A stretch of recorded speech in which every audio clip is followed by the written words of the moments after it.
Ladies and gentlemen, welcome to the My Family Thinks I'm Crazy podcast. And with me, returning for a second time, is a great professor, retired at the University of Idaho. He is the author of Crowley, the Great Beast, Secret Agent 666.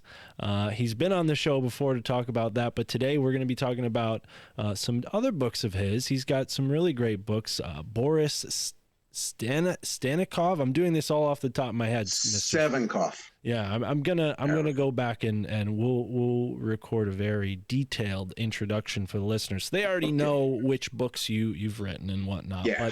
But we covered Crowley, your book on Crowley last time, and this time I'd like to talk a little bit about where, again, espionage and secret societies overlap. Although Crowley won't be in the spotlight this time, I think there are a couple of characters who you've spent a considerable amount of time researching and writing about, who demonstrate this overlap between politics and what some people may call the occult, right?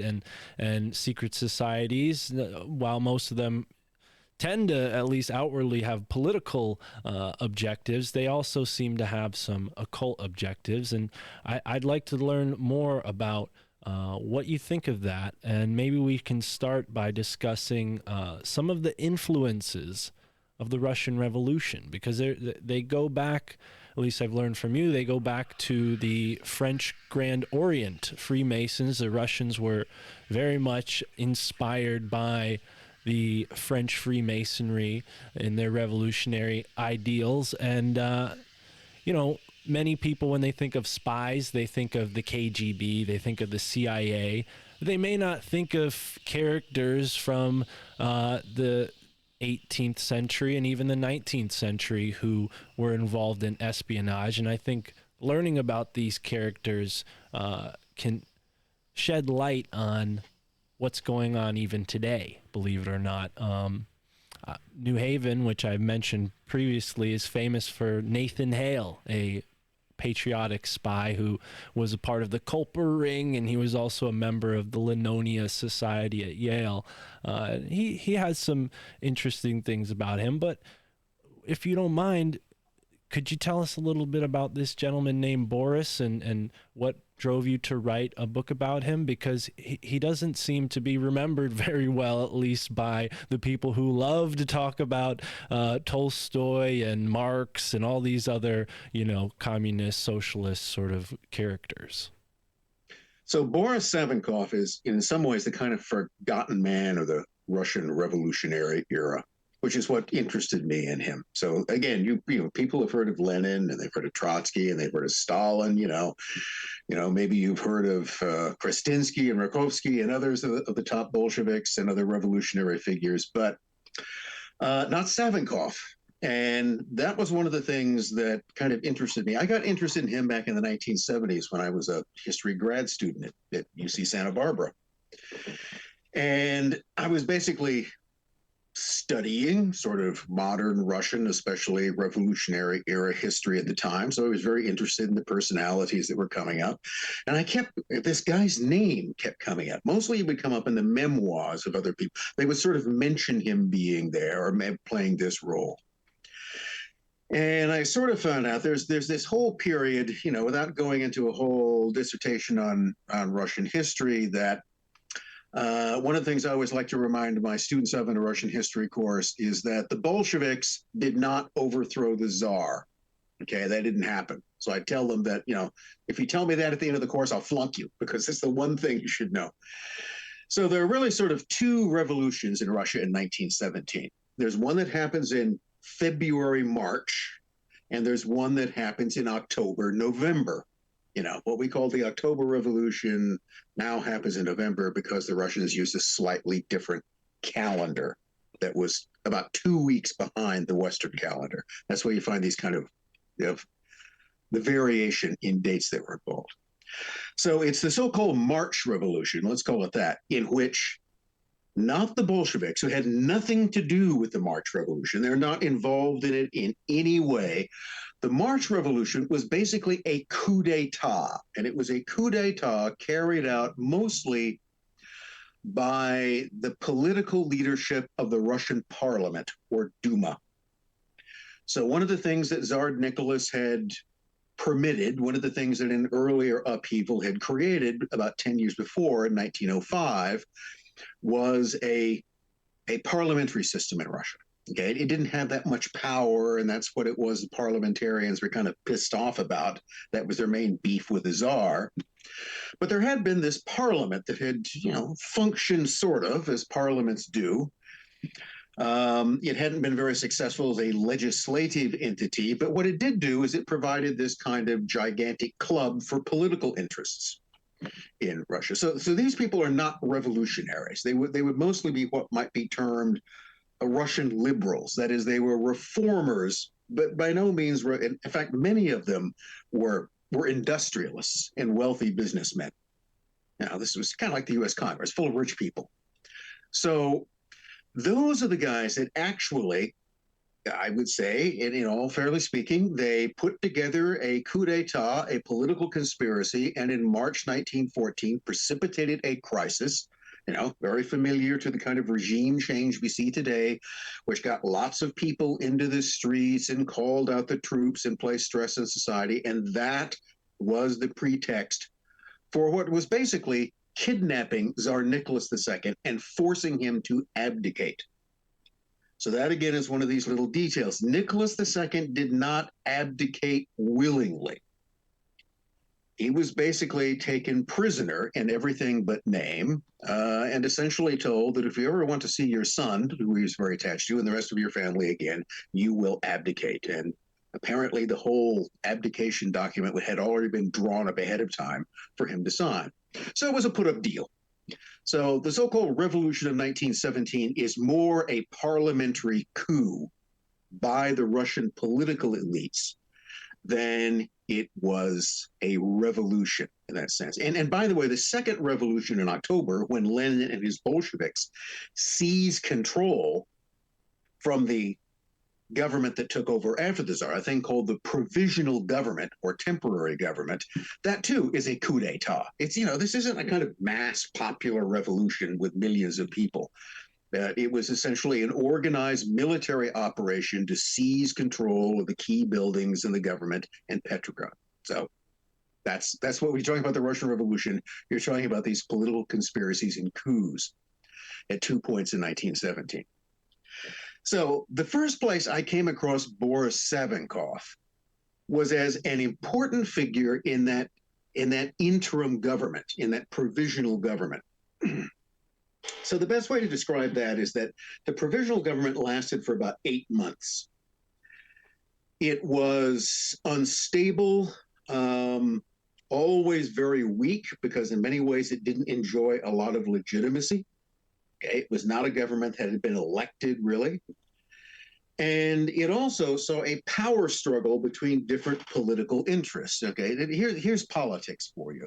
You get a group of conspirators who all agree that we want to get rid of Nicky. Okay, Nicky's got to go, and we should replace him. Yeah, we can all agree upon that. Well, once he's gone, once the thing that the centerpiece of your unity, the thing that you're unified against is gone, you begin to turn on each other.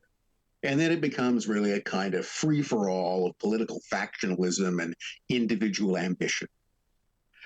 So the provisional government had all kinds of political interests in it. It had everything from fairly conservative business figures to people who were constitutional monarchists, who didn't want Nicholas as czar, but they still wanted a czar. And then it had different varieties of socialists. So here's another one of those things it's very interesting to understand about the Russian Revolution. Lenin and his Bolsheviks are not the only revolutionary game in town. In fact, in 1917, they're a fairly minor faction.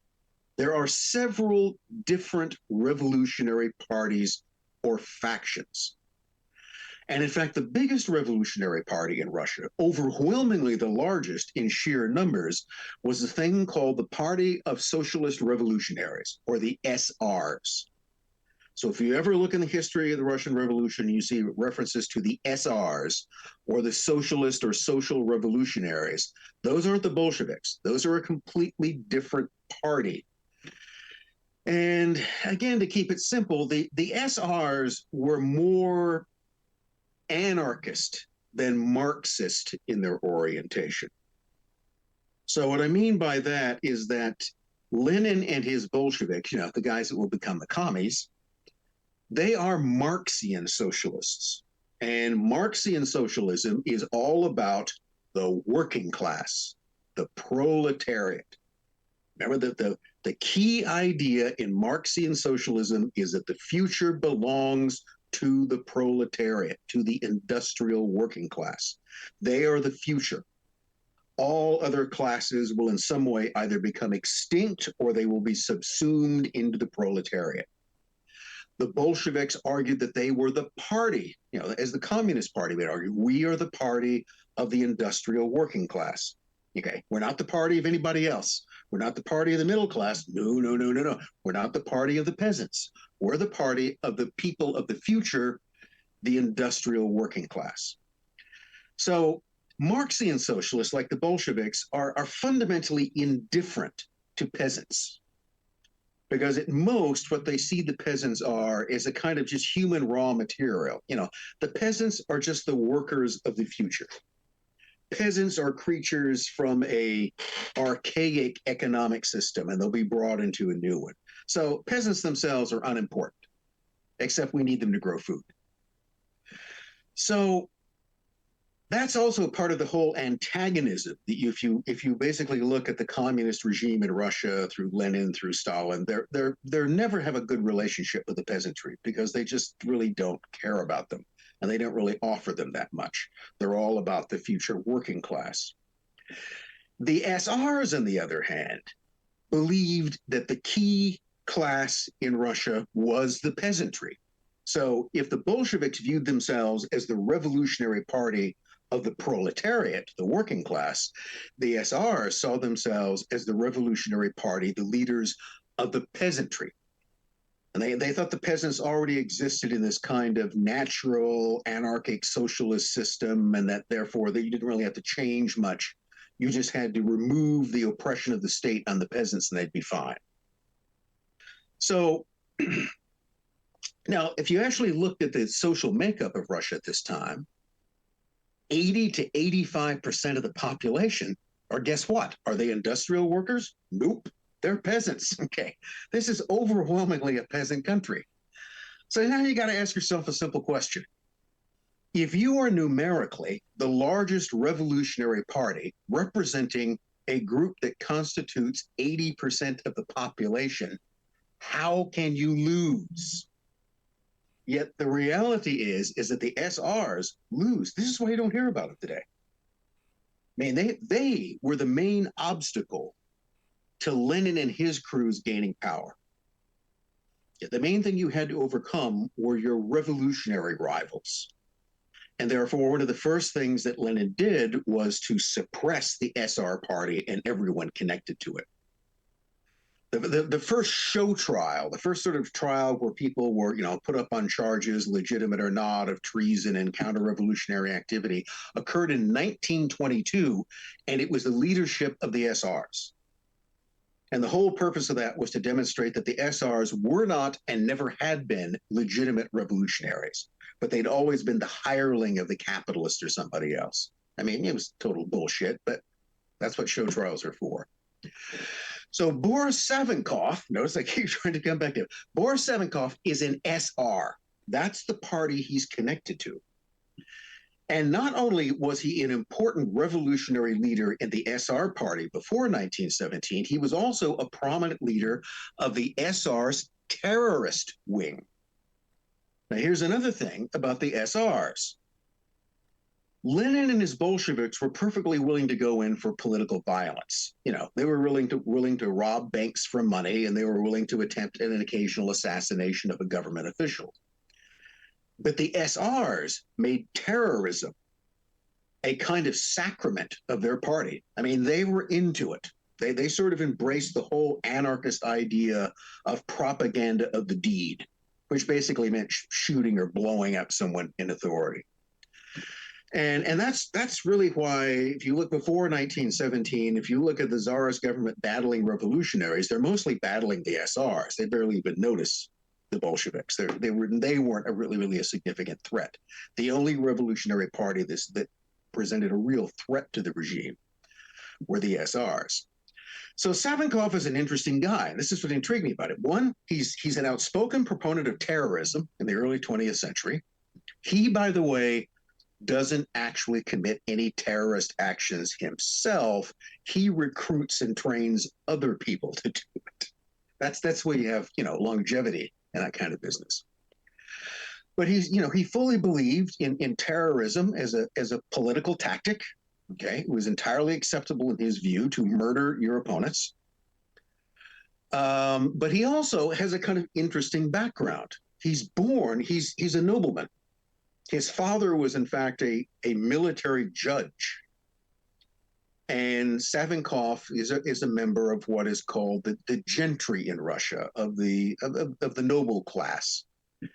And the interesting thing about Russia is you could work your way into the nobility by two different means. You could either you could become a commoner, and you could become a hereditary noble in a single lifetime by service to the state.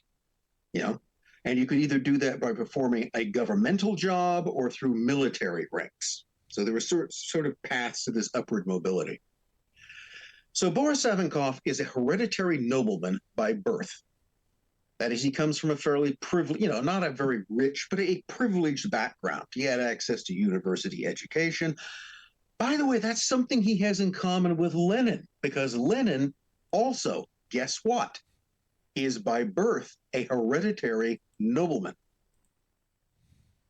His father was a imperial school official who had gained hereditary status through his service to the state. Again, now these weren't people of great wealth, but they were people of some prominence and social position, and they were in the ranks of the nobility. And remember, the nobility constituted less than 2% of the population, so that you sort of you entered the elite.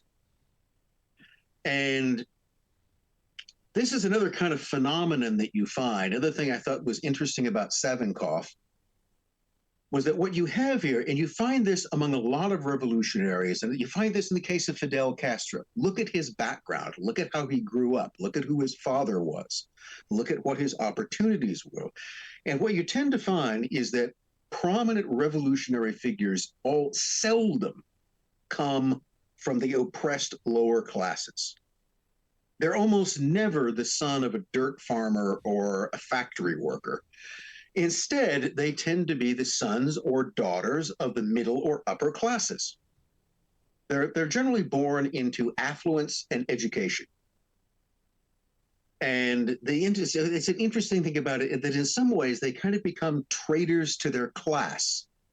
I mean, really, from his birth, Savinkov had all the advantages of Tsarist Russian society open to him. All he had to do was keep his nose clean, do what he was told, and he had a ticket for life. But instead, he joined a revolutionary movement, a party that represented the peasantry. And let's face it, he wasn't a peasant. Okay, he'd never worked a plow in his life, and he wasn't going to. But he would sort of, believe that somehow that he represented a personal force that could aid these people. There's another thing you tend to look at revolutionary movements. If you look at the leadership, there's always this condescension towards the masses. I mean, after all, who are you to argue that in some way the universe, God, whatever, has appointed you as the savior of the masses? The savior of people that really you have no real knowledge or connection of, and are really just this kind of abstraction to you in a way. So I thought that Savinkov was an interesting figure because he was a kind of counter Lenin. He kind of came from the same social background as Lenin. He gravitated to revolutionary politics like Lenin, although an SR as opposed to a Marxist. And then he actually attained a position of some importance because we go back to this provisional government, this 8 months of kind of chaotic regime between the fall of the Tsar and the seizure of power by the Bolsheviks. Savinkov became one of the most important figures in that government. So usually, if anybody talks about the provisional government today, they connect it to the name of the man who became its most prominent leader, Alexander Kerensky. Okay? Mind if anybody ever mentions Kerensky, they'll sometimes mention, Alexander Kerensky was the first, democratic leader of Russia. Well, he wasn't. He was never elected to anything. He was a, would-be dictator, a guy with a strongman complex. But Kerensky becomes the key figure, but Savinkov was his number two. Savinkov was Savinkov was his boy. So when Kerensky decided that he would go become prime minister in place of becoming minister of war, the office he'd held before, then Savinkov steps in as minister of war. So Savinkov was a fairly important figure. He gets involved in political intrigues. He actually gets involved in this effort to overthrow his boss, Kerensky, because what Savinkov wanted to do more than anything in the world was he wanted to be the ruler of Russia. That's how you have to explain him. And therefore, if hanging on to Kerensky's coattails would get him close to that was one thing, but once they'd gotten there, then Kerensky was in his way. And that, by the way, was one of the reasons I discovered that Savinkov is seldom remembered or even mentioned. He'll sort of be reluctantly mentioned in people's memoirs, because what he managed to do was he managed to bite every hand that ever helped him. He was not a loyal follower. He was egotistical and ambitious and unscrupulous. And he basically managed to alienate everybody. I mean, the Bolsheviks hated him, but so did everybody else on the anti-Bolshevik side of it, because he seemed to betray every single principle he came across. So that also made him interesting to me. Here's this guy who was an important revolutionary figure who's now been basically written out because he became a kind of pariah. So I wanted to know what made this guy tick. So Savinkov was actually my first choice as a dissertation topic. So, one of the things to get a PhD in history, you basically have to write a book, or think of it this way, a very, very, very long-term paper. And that's your dissertation. And it's supposed to be on an original subject that no one has said, you're supposed to have something new to say about this. So I thought that was great. Here's Savinkov. Nobody ever talks about him. I certainly can find some stuff. And I went to one of my professors, and here was another sort of important moment in my education. I went to this fellow whose opinion I respected. He was basically a professor of European socialism, and I said, I'm really interested in this Savinkov guy because I think that he's hasn't really gotten the attention that's due him. And he goes, well, if there was really anything important about him, then historians greater than you and I in the past would already have written about it. So this is an interesting sort of circular logic here. Because no one has written about him, that must mean because he's unimportant. I didn't really buy that explanation, but I knew I wasn't going to get it past him. So I actually went into another, but I always had that topic. I wanted to get back to it. So after I had my degree in hand and I started teaching and I was looking for something to research, that's where I returned to Boris Savinkov. I picked up where I left off. And, it was one of those things. It's a hunt for information. It's like mining. Okay, you have to dig through a lot of rock and dirt to eventually find any kind of pay dirt that you're looking for. But if you keep digging, you'll usually find it. So what did I discover about Savinkov other than his upper class origins, his attraction to the SRs, his overweening, megalomania?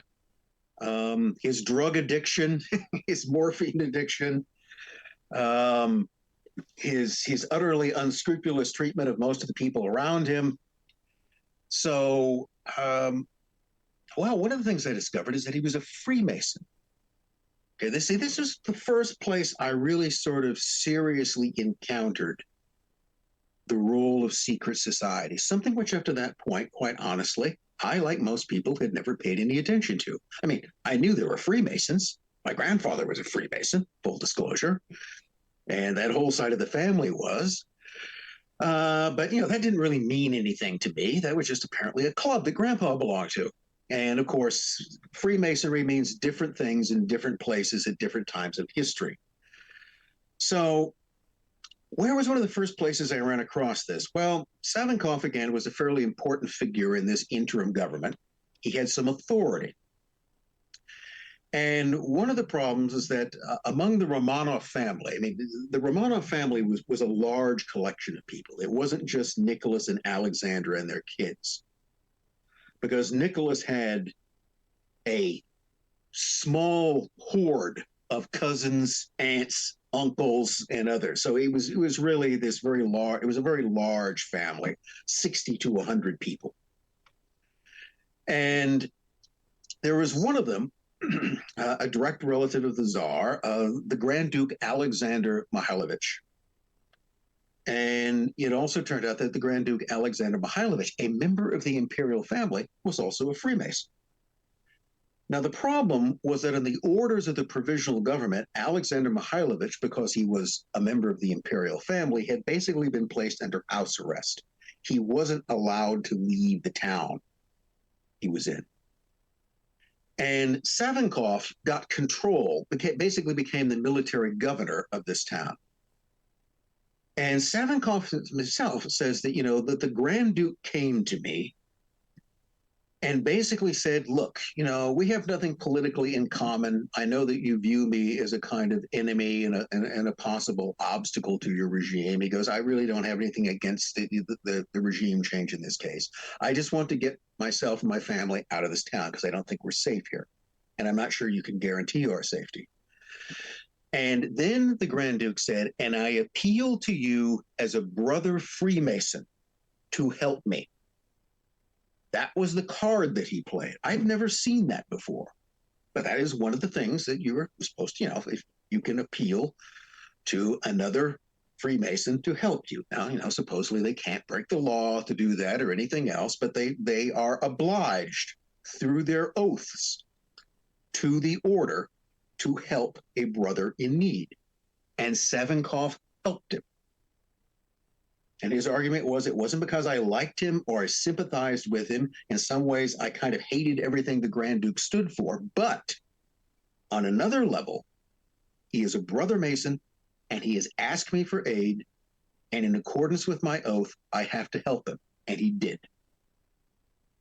And that was one of the first places that I became aware that in some ways, the important thing often about the connections or the bonds that secret societies, fraternal orders, whatever you want to call them, can do is they'll create this completely different nexus of connections to people that otherwise aren't visible.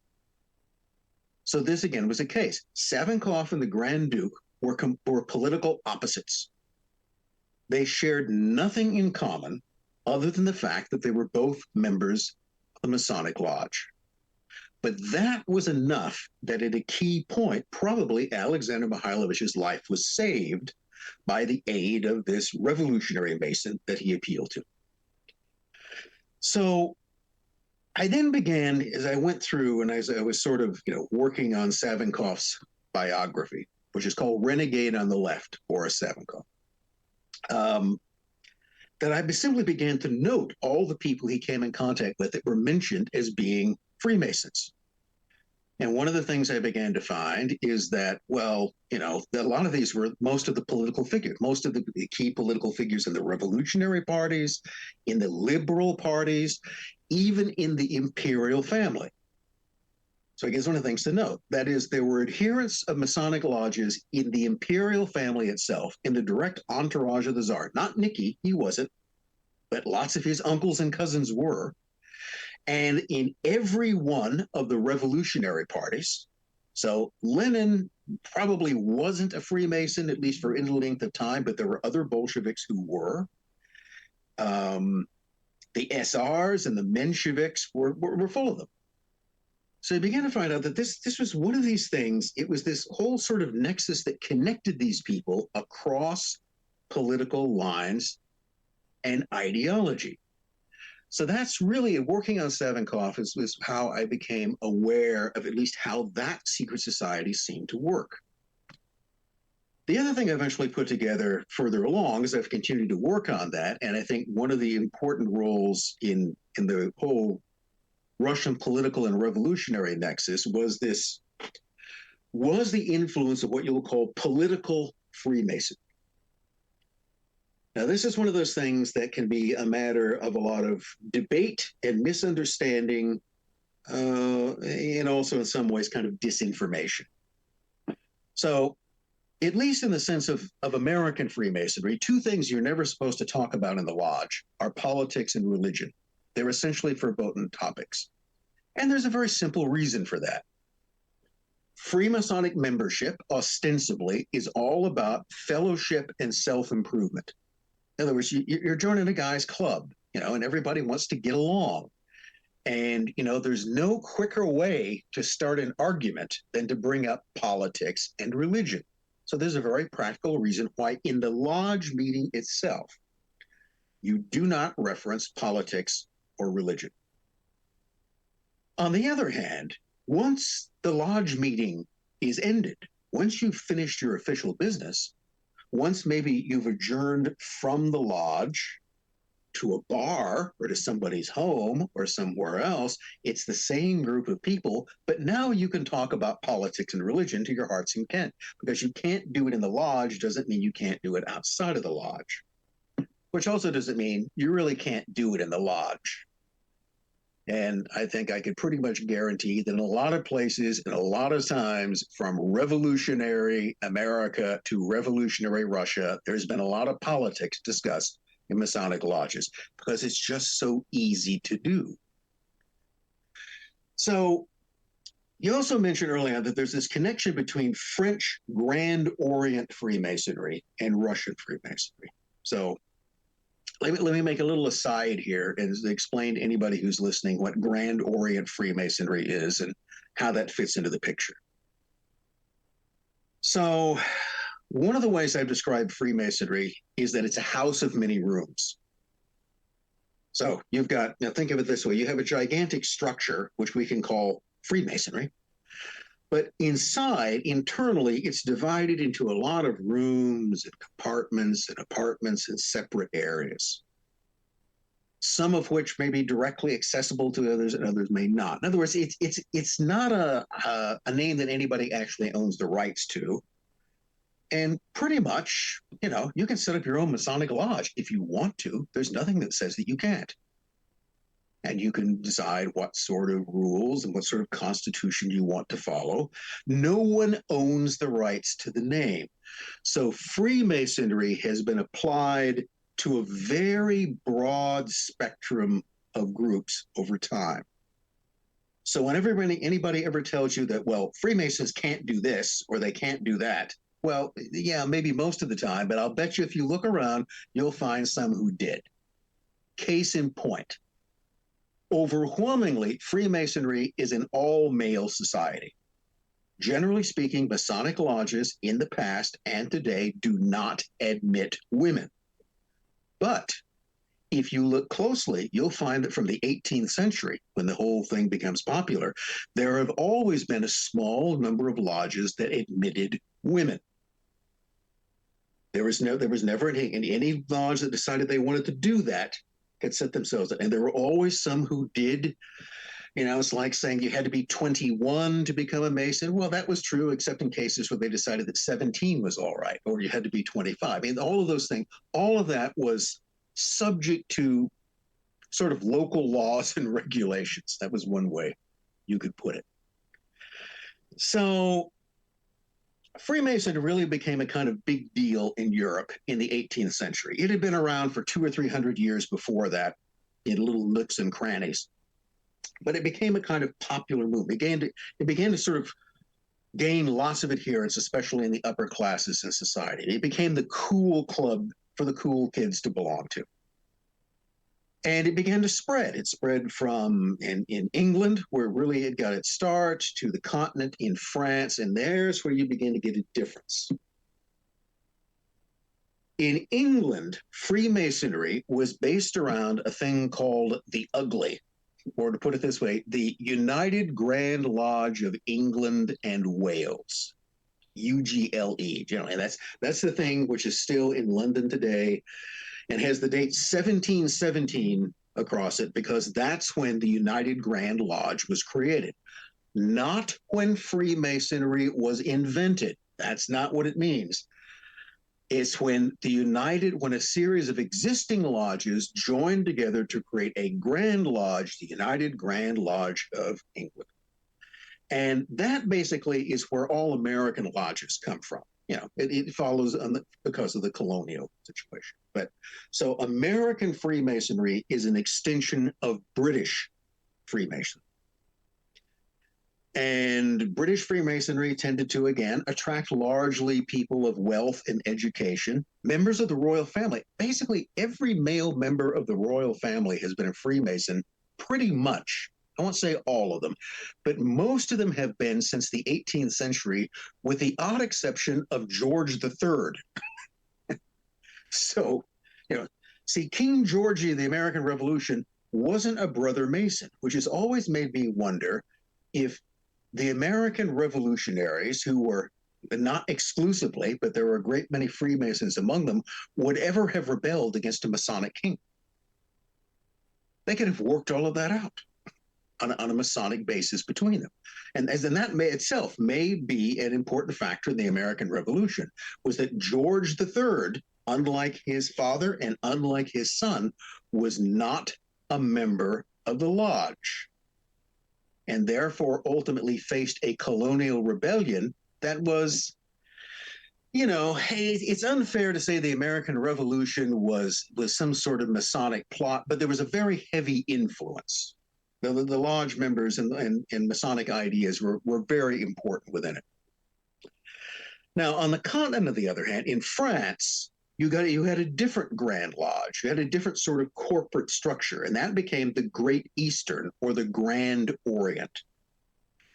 So if you look at the French Revolution in 1789 and on, you'll find that many of the key figures in it are, again, members of the Grand Orient Lodge. In fact, you can trace a lot of them back to a single lodge of the Grand Lodge, the Nine Sisters.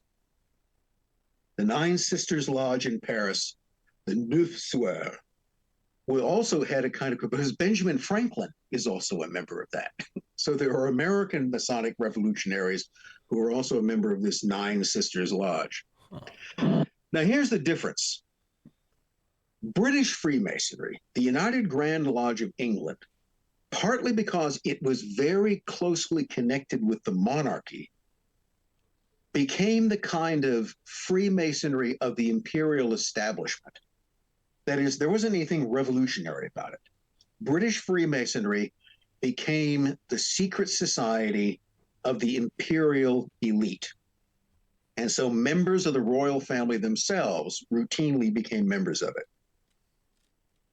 In France, as a result of the French Revolution, the Grand Orient Lodge became anti-monarchical and anti-clerical. That is, it viewed the Catholic Church and the monarchy as things that needed to be destroyed. And if you look at the French Revolution, you'll see how much that tends to come across. And they cut the king's head off. They de-Christianized France for a while. You know, the French revolutionaries, under a lot of Masonic influence, were going to create a new sort of goddess of reason in society. So the main difference became this. British Freemasonry became the kind of imperial secret society of the British Empire. It supported the imperial structure. It was not revolutionary. Grand Orient Freemasonry, however, from the French Revolution on, always had this anti-monarchical, anti-clerical, revolutionary bent to it. And it spread on the continent. And it was directly transplanted into Russia. In the early 20th century, every Russian Masonic lodge had been seeded by French lodges. So, not too surprisingly, you find out that in the eve of the Russian Revolution, the biggest Masonic organization in Russia was a thing called the Grand Orient of the Peoples of Russia. Kerensky was a member of that. Savinkov was a member of that. Grand Duke Alexander Mikhailovich was a member of that. And if you look through it, most of the industrial and political leaders in the Russian Empire were members of it. But here's what's interesting about it in another respect. The Russian Empire in 1917 had a population of over 170 million people. How many of those were members of Masonic lodges? Less than 1,000. Biggest number you can come up is somewhere about 600 or 700. 600 or 700 people. Maybe even expand 1,000 men, which is what we're talking about. 1,000 men in an empire of 170 million people. Now that is an elite secret society. That is a very small group of people, but they're the people who effectively ran the empire. They are the captains of industry. They are the main figures in revolutionary and in anti-revolutionary parties. They're members of the imperial family itself, but they are bound together by this idea of Masonic brotherhood and this vague concept of the reformation of society. So it sort of fit right in with the whole idea of a revolutionary structure. And this is one of these things that, again, made a very important impact on me, because not only did it make me aware of the role of a secret society like Freemasonry, but also very often how small these groups are. And it brought home another sort of lesson generally you can broadly apply to history. And that's that almost nothing ever happens historically because of a mass movement. Because let's face it, you can't get everybody to do anything. Okay? Running human beings is like trying to herd cats, right? The more people you bring into a decision-making process, the more that decision-making process will bog down. Anybody who's ever functioned as part of a committee knows that. Okay? You can make a decision quickly. You and a couple of other people can make decisions. But when there's 16 of you on the committee and you all have to try to get to agreement, it won't happen. Okay? You'll end up at best with some sort of, fuzzy compromise that won't accomplish anything. So, or as another way it was once put in academia, the collective IQ of a committee decreases by 10% for every person added to it. Till eventually, if you make it big enough, you reach a point of, a singularity of idiocy, because you've now eradicated any kind of reasoning ability in it whatsoever. And, this is also a reason why, if you look at successful revolutionary movements, despite a lot of talk about, committees and democratic decision-making, there's usually one guy that makes the decision. Perfect example, Lenin and the Bolsheviks. Lenin ran the show. Lenin dictated everything. Best example of that was, early on at Council of People's Commissar meetings, there were people who would note the fact that Lenin would very patiently listen to what everyone had to say. Okay, so comrades, we're going to talk about this, our policy on food collection from the countryside.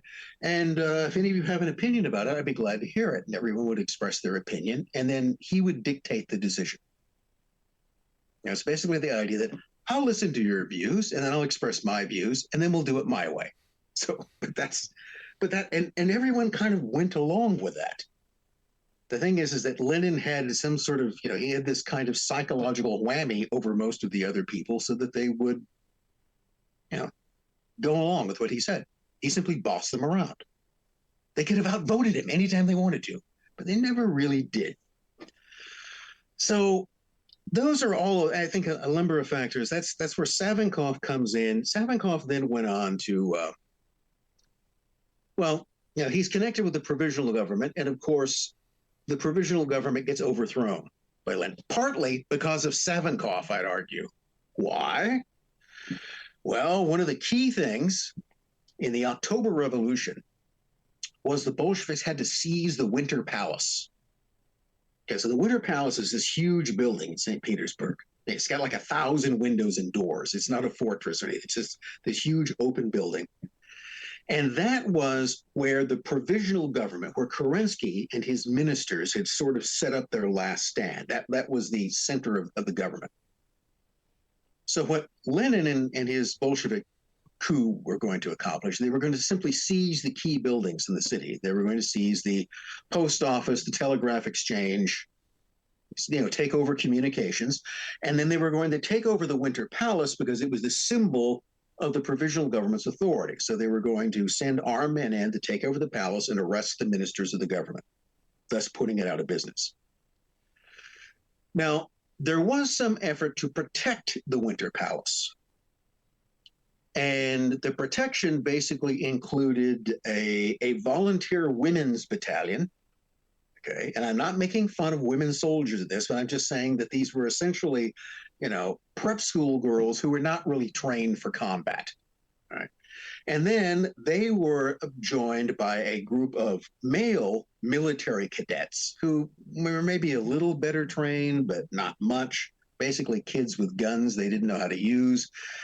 But the only real military force in and near the Winter Palace that actually were experienced soldiers that might have put up a fight were Cossacks. There was a whole unit of Cossacks that was there. And Savinkov's brother was a kind of leader or political commissar among those Cossacks. So he has a direct connection to them. And they would kind of listen to him. So what happened is that Savinkov, as a figure in the government, gets a call early in the morning, basically telling him that the Bolshevik Red Guards are moving in the Winter Palace. And the question was, should the Cossacks intervene and fight? Should they support the female and boy cadets, or should they remain neutral? And so Savinkov had a very important role at that point. He could have given the order that the Cossacks were to defend the Winter Palace. Now, the end result might have been the same. On the other hand, the Bolshevik Red Guards were again not well trained, and they weren't in this to get shot. They were in this to go in and arrest a few guys and break into the wine cellar. That's what they were interested in. So even a certain amount of gunfire from people who are shooting at you with intent might have been enough to change the situation. He basically didn't make any decision. He didn't give, I don't know whether to tell them to do anything one way or the other. He just said, call me back in the morning. And he went back to bed. Okay, that was when he missed his huge opportunity in history. He went back to bed. He didn't make a decision. The Cossacks remained neutral. And he woke up to find that the government he was a part of had been overthrown. And the rest of his career was that, he eventually had to flee. He was an enemy of the Bolsheviks. And then between 1918 and 1924, he became an enemy of the communist regime. And again, he returned to terrorism. He tried to raise troops to fight with the Poles and others. I mean, he took money from the British to engage in anti-Bolshevik countries. He took it from the French. He took it from the Poles. He would essentially take money or aid from anybody who could, advance his dream of becoming, of replacing Lenin. That was his whole thing. It was kind of a personal idea. I think Savinkov once put it, he goes, this is the way it'll end up. I'll either put Lenin's back to the wall and shoot him, or he'll put me against the wall and shoot me. But that's what it's going to come down to. It's kind of a gun duel between the two of us. Well, this went on, mostly he began to conspire with the British.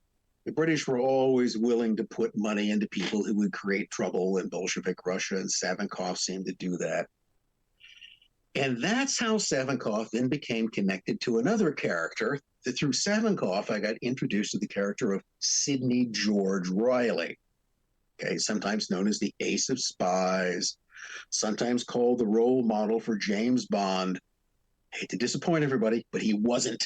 He never had anything to do. He's not like James Bond at all. Forget it. But nevertheless, that's always that will stick to him like glue forever. But Sidney George Reilly was this other character. Nominally, he was a British secret agent. He was an agent for British intelligence who sort of was the control for Savinkov. He would funnel money to him and assist him and so on. Well, let's suffice to say for now that the relationship between Reilly and Savinkov was complicated, and the relationship between Reilly and British intelligence was even more complicated. Because Reilly's true allegiance, to the extent that he ever actually had one, wasn't to the British, and it wasn't to Savinkov, it was to Leon Trotsky, a prominent Bolshevik, Stalin's arch enemy, and the chief rival to Lenin while he was alive. Now, there's a whole long background story as to why, but it all has to do with Reilly's sort of business affairs. And I guess since I brought it up, I'll describe it. Reilly, before World War I and during the war, was a business partner and a business agent in the United States for a man by the name of Abram Zhivatovsky. Abram Zhivatovsky was a very wealthy Russian businessman. And Abram Zhivatovsky was something else. He was Leon Trotsky's maternal uncle. He's the uncle that Trotsky talks about in his childhood memoirs as being a kind of mentor. And he was always, he was kind of, Trotsky had millionaire capitalist uncles. And Abram Zhivatovsky was one of them. And Reilly was Zhivatovsky's partner. Now, you want to spice this up a little bit more? You know what else Abram Zhivatovsky was? Take a guess. A Freemason. You know what Reilly was? A Freemason. You've got Savinkov, a Freemason. You have all of the character. This is the other thing you tended to find, is that they all, again, sort of went through. I think it was, and in some ways you don't want to make too much out of this. I'm not sure there's anything specifically in the way of a kind of Masonic agenda or ideology. But what it is, it shows you the kind of club that they were part of. That these men, despite their differences, were all part of this same organization, and they had a kind of relationship and a kind of abstract loyalty to each other through that. So, basically what Reilly and Uncle Abram were trying to do for years was to put Uncle Abram's nephew, Leon Trotsky, in the position of leadership in Russia,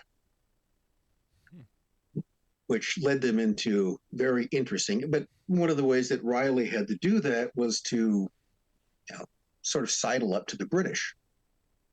But here again, this takes us down a different road. The British never trusted Reilly, and for very good reason. But he was useful to them. And that sort of comes up to one of these things you were talking about, the roles of intelligence operatives or the kind of curious sort of middlemen.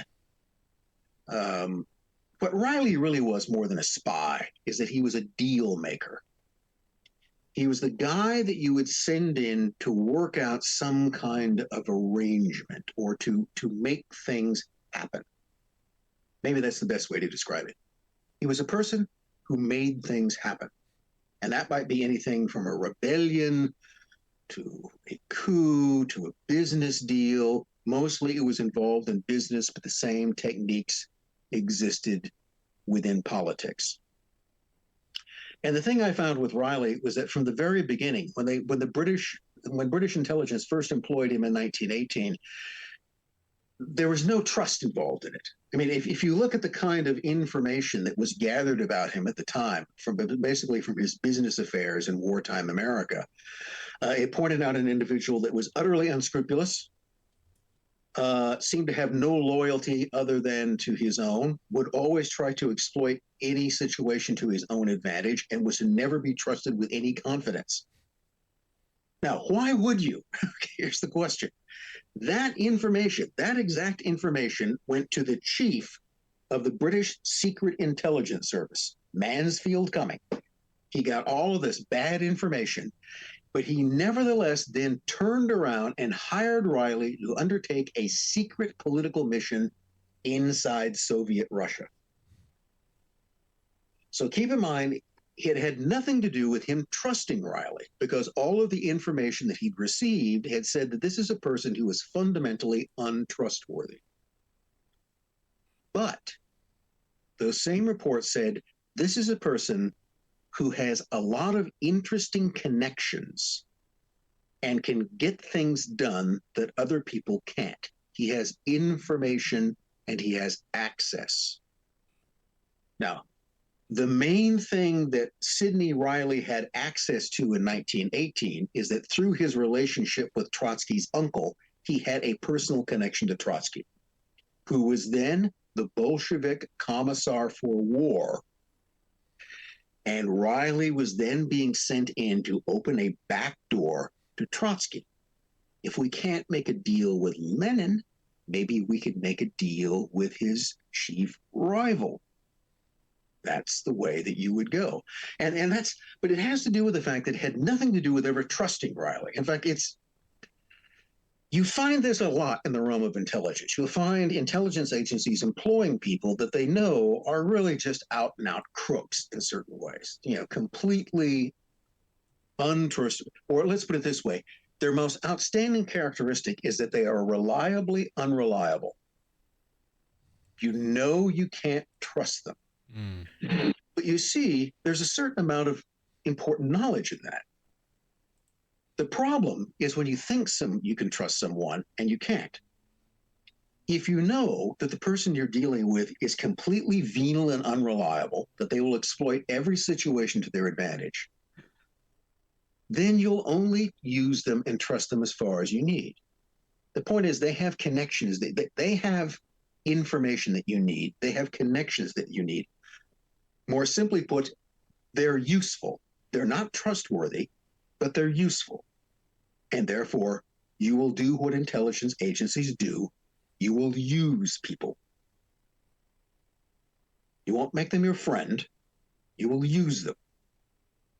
And that's that's the whole thing in terms of recruiting assets and agents and running them.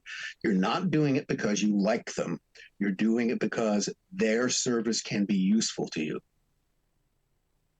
So it's always a system of mutual exploitation in that case. So all of this, going through as complicated as it is, I assure you it gets more complicated than that. But you can see all of these different threads running through things. And Savinkov connected with Reilly, Reilly connected with everything else. And running all through this was this constant reference, this leitmotif continually of Masonic association. And that's, I guess, how it all began. Absolutely. Wow. What a way to start off the show. We're an hour in and I only asked one question, and I really, really appreciate the background there.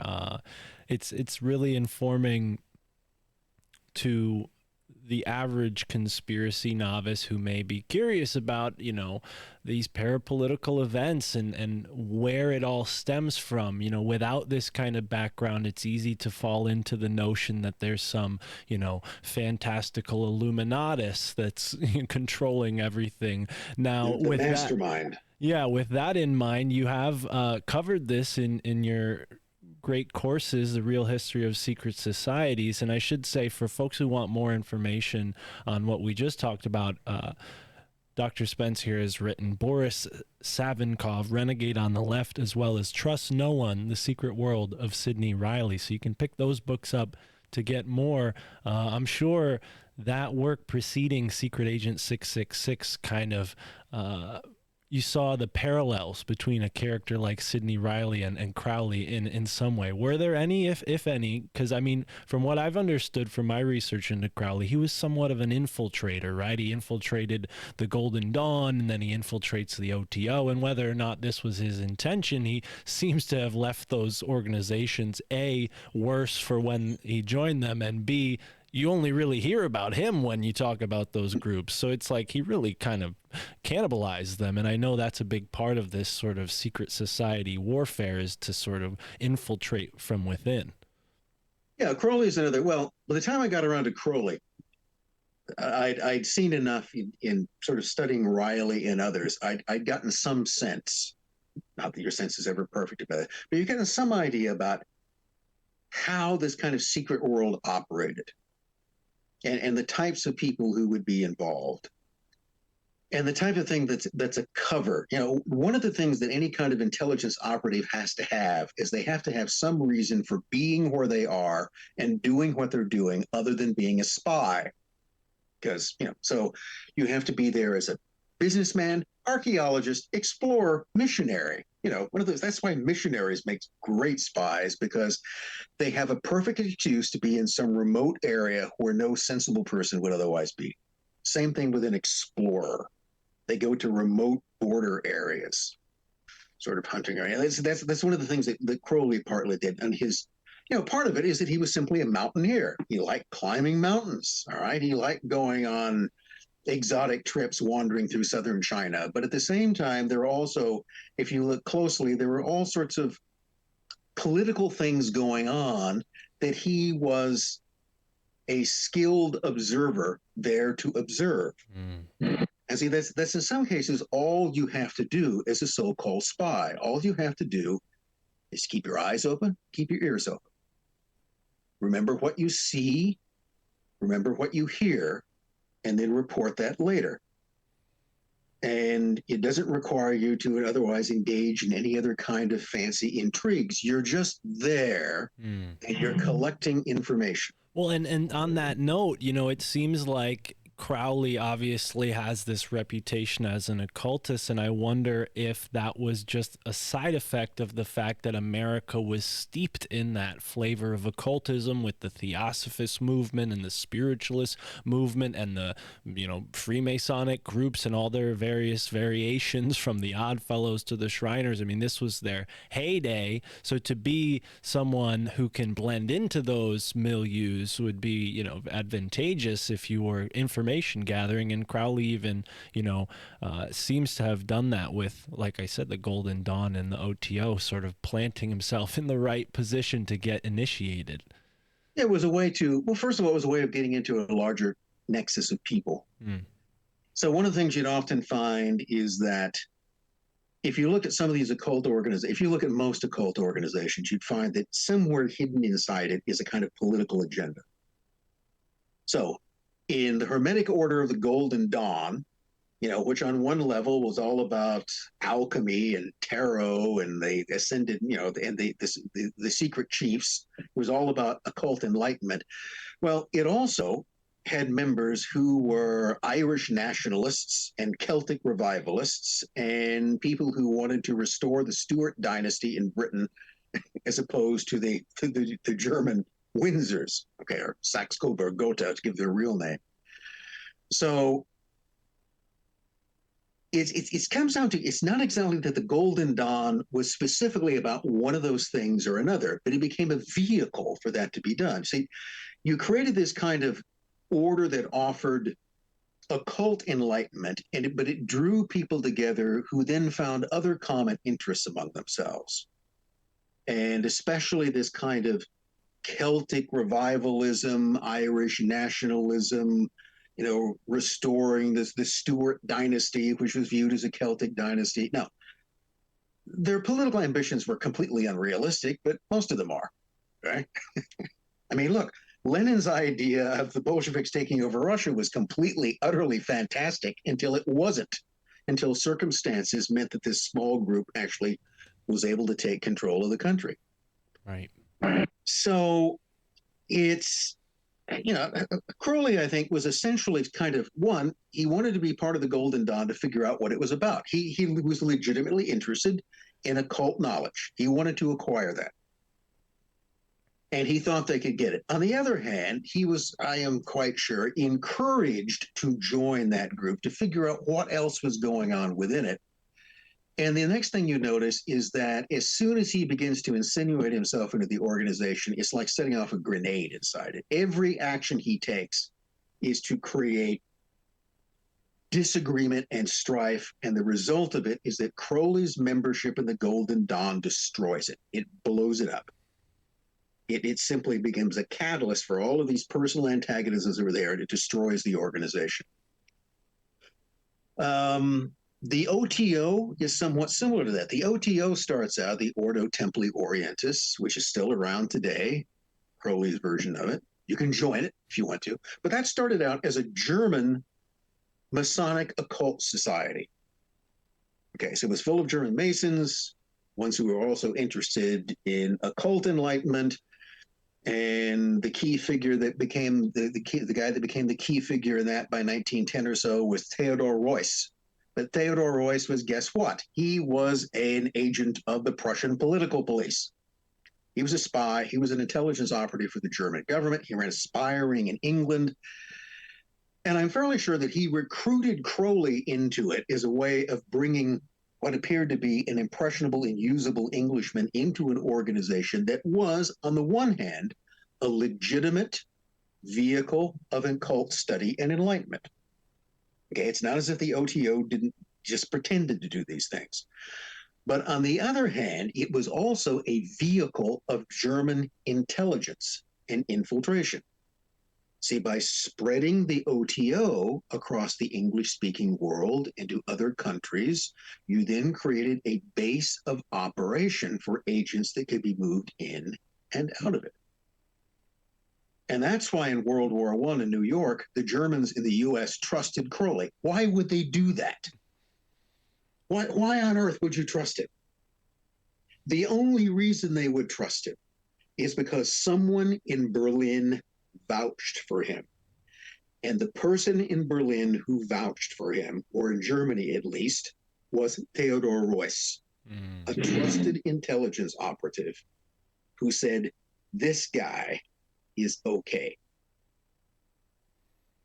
But this again is the way in which, the British, on the other hand, used Crowley because he was useful, because he had these connections.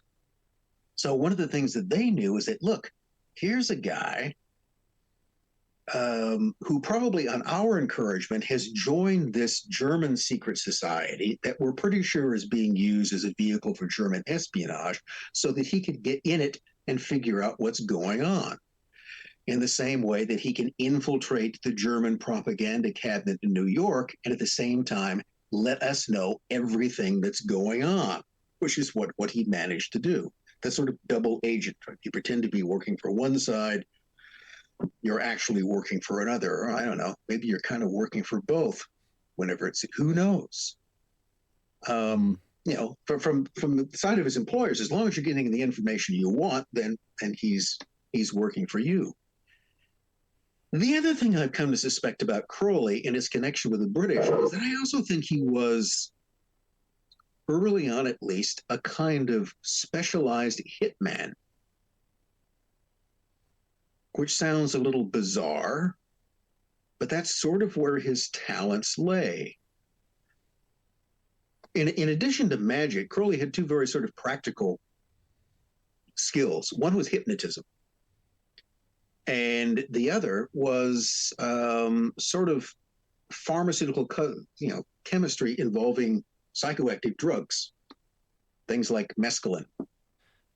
Right. Many people who associated with him seem to have gone mad, including himself. I mean, you look at pictures of him in his final days. He was only in his, 50s or 60s, and he looks like a shell of his former self. I mean, he was this big, robust character who climbed mountains, and then he's this shriveled up opium user, He didn't take care of himself, no. Yeah. He was... whether he drove his female paramours mad, is debatable. You could always argue that, the kind of women who are really attracted to Aleister Crowley might have been slightly inclined to insanity to be, anyway, I think some of them seem to be quite normal. He was horrible, though. I mean, excuse me, Crowley was a very interesting guy, but in terms of not just his treatment of women, but his treatment of any of the people he called his friends is just absolutely abominable. Right. And in an interesting case for anybody who's interested in an example of that is that one of the OTO, once he eventually sort of took over the OTO, or he took over part of it in the 1920s, Reuss died and Crowley just kind of proclaimed himself the leader of it. Some people went along with that, some didn't. But the modern OTO you hear about today is largely descended from those that accepted Crowley as leader. But remember, he never created the OTO and just sort of made himself the the head of it, that what he could do with that is it became a kind of means of, excuse me, I got to go remove a dog. Take your time. We'll pause. Hey, take care of that. But the LTO just became this kind of vehicle. But later on, one of the few remaining parts of it, sort of by the 1940s, the only part of Crowley's OTO that really functioned anymore was a thing called the Agape Lodge in Pasadena. Okay, basically in Los Angeles. That's the one that Jack Parsons, the rocket scientist, famously becomes connected with. Right. But in particular, there's a history of that. There's a book by Martin Starr, Starr, called the Unknown God, which is basically a history of, to a great extent, it's a history of the LA OTO and Wilfred Smith, who was the guy who headed it. And Starr, I think, has done a pretty good job of just sort of, he's gone through the correspondence and interviews with the people who were involved. And Crowley, of course, is always in England in this period, although he's constantly trying, but these are the only people that are sort of, generating any money. And it's just, you got people who are doing the best they can to sort of serve this guy's interests, and he treats them abominably. Okay, it was a difficult person to deal with. I think he had a hell of a sense of humor in certain ways, and was a brilliant guy in a lot of ways. But in terms of his dealings with people, he was difficult. You can see that by how few people remained loyal to him to the very end. It was some writer, I can't remember, it might have been Dennis Wheatley, I'm not sure, who once said that the two things that he would never certainly do was to either lend Aleister Crowley money or to leave him alone with his children. So yeah, both of those were probably good advice in that case. So, but again, if you look at Martin Starr's The Unknown God, if you want to get a little picture as to just how abusive and selfish Crowley could be in dealing with, his servants, in a sense, or people who believed in him and his ideas, that would be an example of it. No, the thing about Crowley being a kind of specialized hitman is that his knowledge of things like hypnotism and drugs gave him, and also of a lot of sort of underworld activities. Another thing that Crowley had a fair amount of insight to, that, Crowley was kind of, I don't know, maybe kind of pansexual. I don't know. I mean, he certainly didn't have anything against occasional sodomy, but well, you can't really say that Crowley was specifically gay. He had knowledge of, let's say, the sexual underworld of the early 20th century, which at that time was something that existed, and it was occulted. Think of it this way.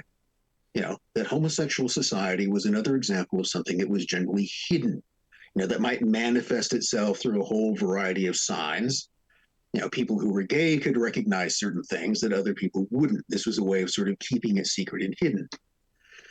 So Crowley had some knowledge of that. He had knowledge of all sorts of, occult associations between different groups and how that was exploitable. And he had means of influencing people and getting rid of them in ways that wouldn't ordinarily look like murder.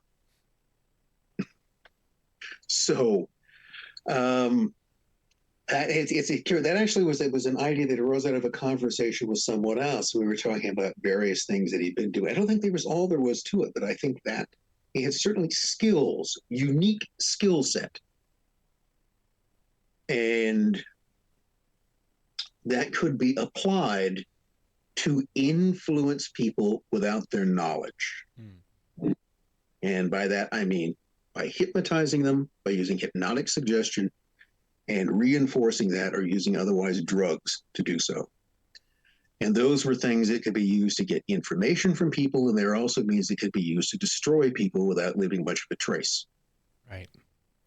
Right, and you'll see, people who study the CIA, they employ similar tactics, possibly giving Bobby Kennedy LSD and causing him to jump out of that window, right? Or do something crazy. I don't know if he jumped out of a window, but yeah, it's odd. I don't want to spend too much more time on Crowley because, you know, we have spoken about it and you're very well versed in so many other things beyond him that it is worth spending time talking about him, because we're sort of backtracking, at least in my mind. I want to backtrack and go into maybe the roots of this country.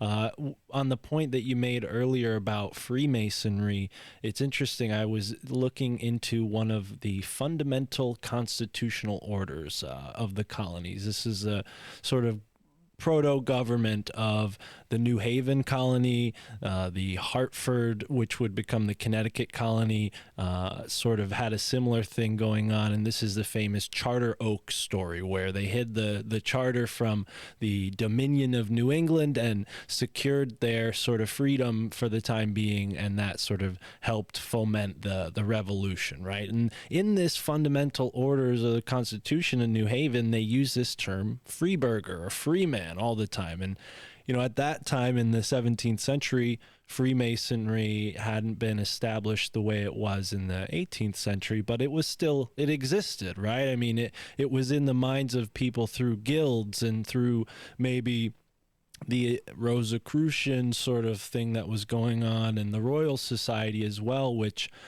influenced the founding of the Grand Lodge of Freemasonry, as well as the founding of Yale University, which is what I had been looking into. And you know, to maybe complicate things a little bit more, you also have this German element with the perfectibilists and what is most commonly known as the Order of the Illuminati.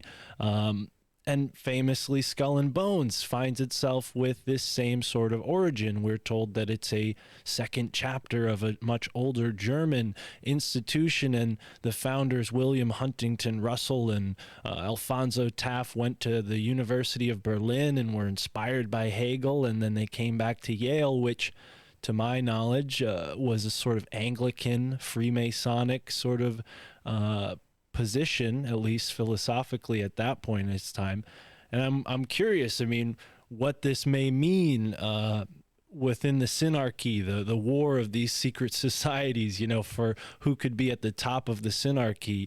You know, maybe we can speak to that foundation of Freemasonry in America, and then maybe talk about some of the foreign interests that came in and invaded it or infiltrated it in various ways. This is just a suspicion of mine that the German chapter that became Skull and Bones at Yale had some sort of role as infiltrators, but I could be wrong. It's just a suspicion.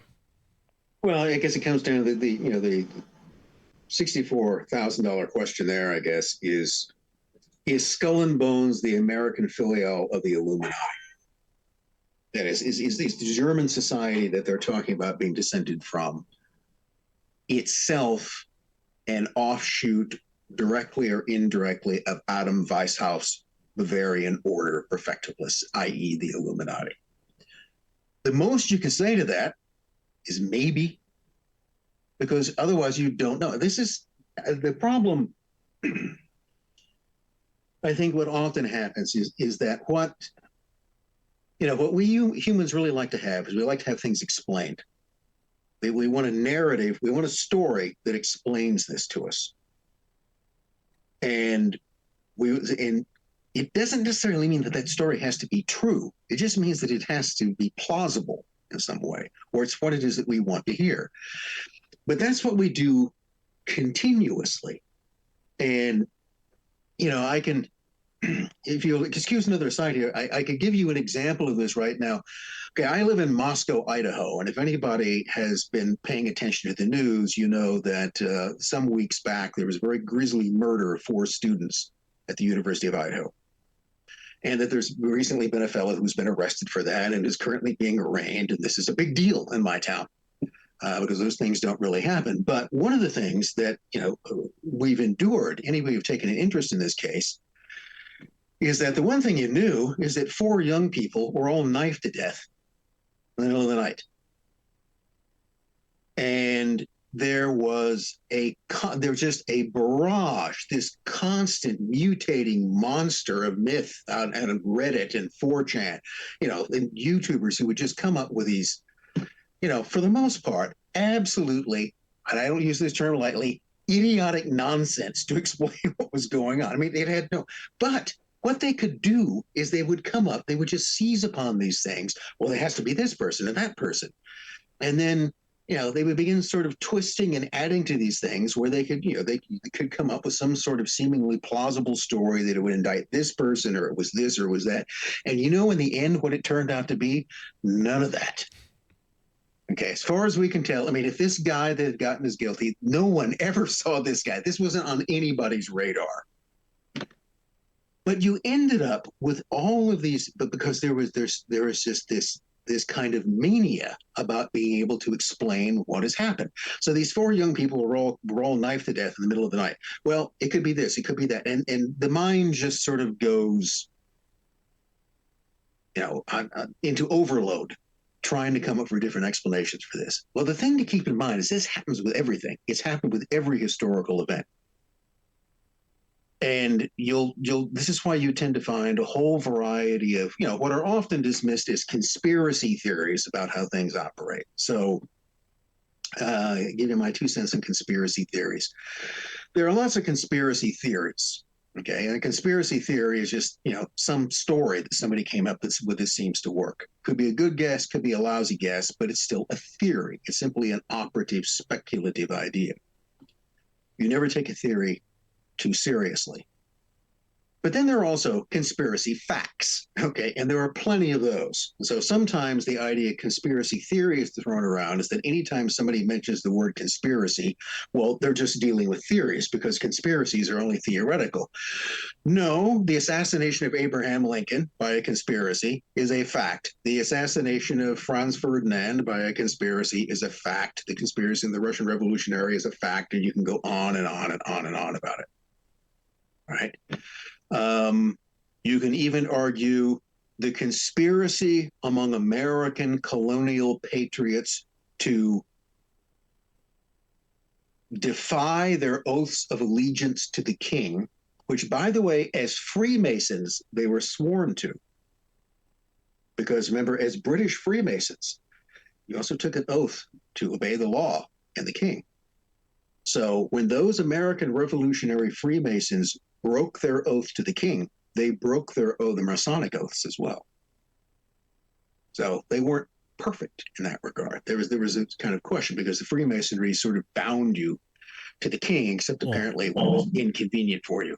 And you do have a large faction of what were called loyalists who, either remained in the United States until they saw, what really the outcome was, or they fled to Canada, right? I mean, there's a great contiguous English group they got tarred and feathered and burned out. I mean, there was a lot of unpleasantness of a lot of the kind of subsequent history of the American Revolution, the kind of, popular history of the American Revolution tended to really sort of pretty things up. I mean, there's always this sense that there was a war going on, but you don't really get much description of the war. You get description, the suffering at Valley Forge, the Battle of Bunker Hill, the Siege of Yorktown, but there's almost no discussion of the military history of the war because, one, it's kind of chaotic and unstable, but the other point is that nobody really wanted to talk about the war, which involved everything from punitive expeditions against loyalists to, the British. The British were perfectly willing to arm slaves, which there were plenty of them around. Okay, you got this whole problem. This is, without getting too far into anything. I mean, there is a kind of double think which goes on among the revolution because remember, all of the talk in this was about liberty and human rights and individual dignity. This was the whole thing. This is supposedly what it's all about, right? And yet at the same time, the same group of people, the same Continental Congress, the same framers of the Constitution, the same founding fathers who could embrace all of these very lofty ideas about the inherent rights of man could accept slavery. In fact, a great many of them had no problems owning other people, while at the same time extolling the virtues of freedom and dignity. And that's, that's a problem which has gone on. If you tend to look at, much of the dissension in this country today, it's still based upon those two things of, on the one hand, of adopting the lofty goals of freedom and liberty and combining that with the institution of slavery. Okay, and it doesn't matter in this case as to what race the slaves were. The simple fact is the institution of slavery was embedded against a country which otherwise embraced freedom. And those two things just really don't fit. And so, not too surprisingly, that became the whole thing that led to a civil war some decades down the road, which still didn't quite work things out. So people like to build narratives around things. This is why you get all these different views of history. And I'm going to say a strange thing from the standpoint of a professional historian. But I will say this from somebody who's been involved in the study of history, Russian and otherwise, about all number of things, healthy and unhealthy, for the better part of 50 years. And I would say that much of what is commonly understood about history is essentially a false narrative, or partly false. It's a story which is created to explain things, but it probably only bears slight resemblance to what happened. And it's, I guess, another kind of example I could give. Last night, a local theater gave a showing of David Lean's Lawrence of Arabia. This early 1960s big epic with Peter O'Toole. Most people have seen part of it. This was the whole 3-hour and 44-minute version, which was great to see. It's an outstanding film, but it only is kind of barely connected to reality. I mean, the people in the film were real. Lawrence was real. Prince Faisal was real. The Arab Revolt was real. So in the broad, and Lawrence was a strange guy. I mean, the one thing you come across in that film is that Lawrence is an odd bird. He's kind of hard to figure out. And Peter O'Toole does a great way of portraying that. But in most of the details, it's a screenplay. That's if you read more about Lawrence, if you tend to look at his career, if you even look at his writings, you'd find out that is not an accurate portrayal of him or the time or anything. In broad outline, it is. Okay, the British used Lawrence and other officers like him to encourage the Arabs to revolt, and after they'd done that and the Turks were defeated, they screwed them over. That's all pretty much what happened, which the film tells you is what's going to happen from the very beginning. So it's one of those things. Lawrence of Arabia is a narrative that in broad outline gives you an idea as to who these people are and what they were doing. But in a lot of the details and individual interpretation, it's just invented. It's not something that has any kind of real bearing in reality. And most history is like that. I mean, it's the same reason why people can go out and write multiple biographies of people. Because if everything was known about George Washington, you'd only have to have one book. That would be it. That would tell you every single thing you'd know about it. But no, someone else could interpret it this way or that way. And what it comes down to, the reason why there's the room for all of these narratives is because we don't really know what's true. And we never will. I mean, whatever happened in an instant. Very often, only a very few people were ever involved in it.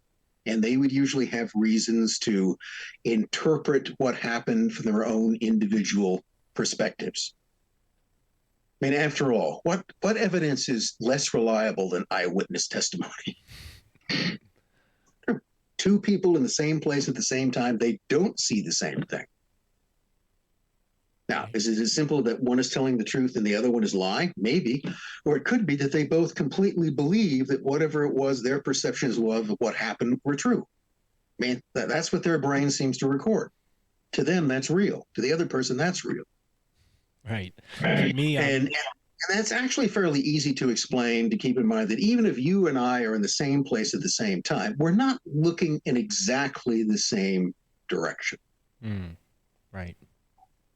And we don't really see quite the same thing. The best way to put it, we're all in the same place at one time, but I'm facing this way and you're facing that way. So we don't see the same thing. So our perceptions of what happened will not be identical. They'll only compare on a certain basis. So that's the thing. See, reality happens fast. It happens so fast that by the time we've realized it's happened, it's gone. Right. No, this is getting it stuff. But it's never really there. The moment never actually exists.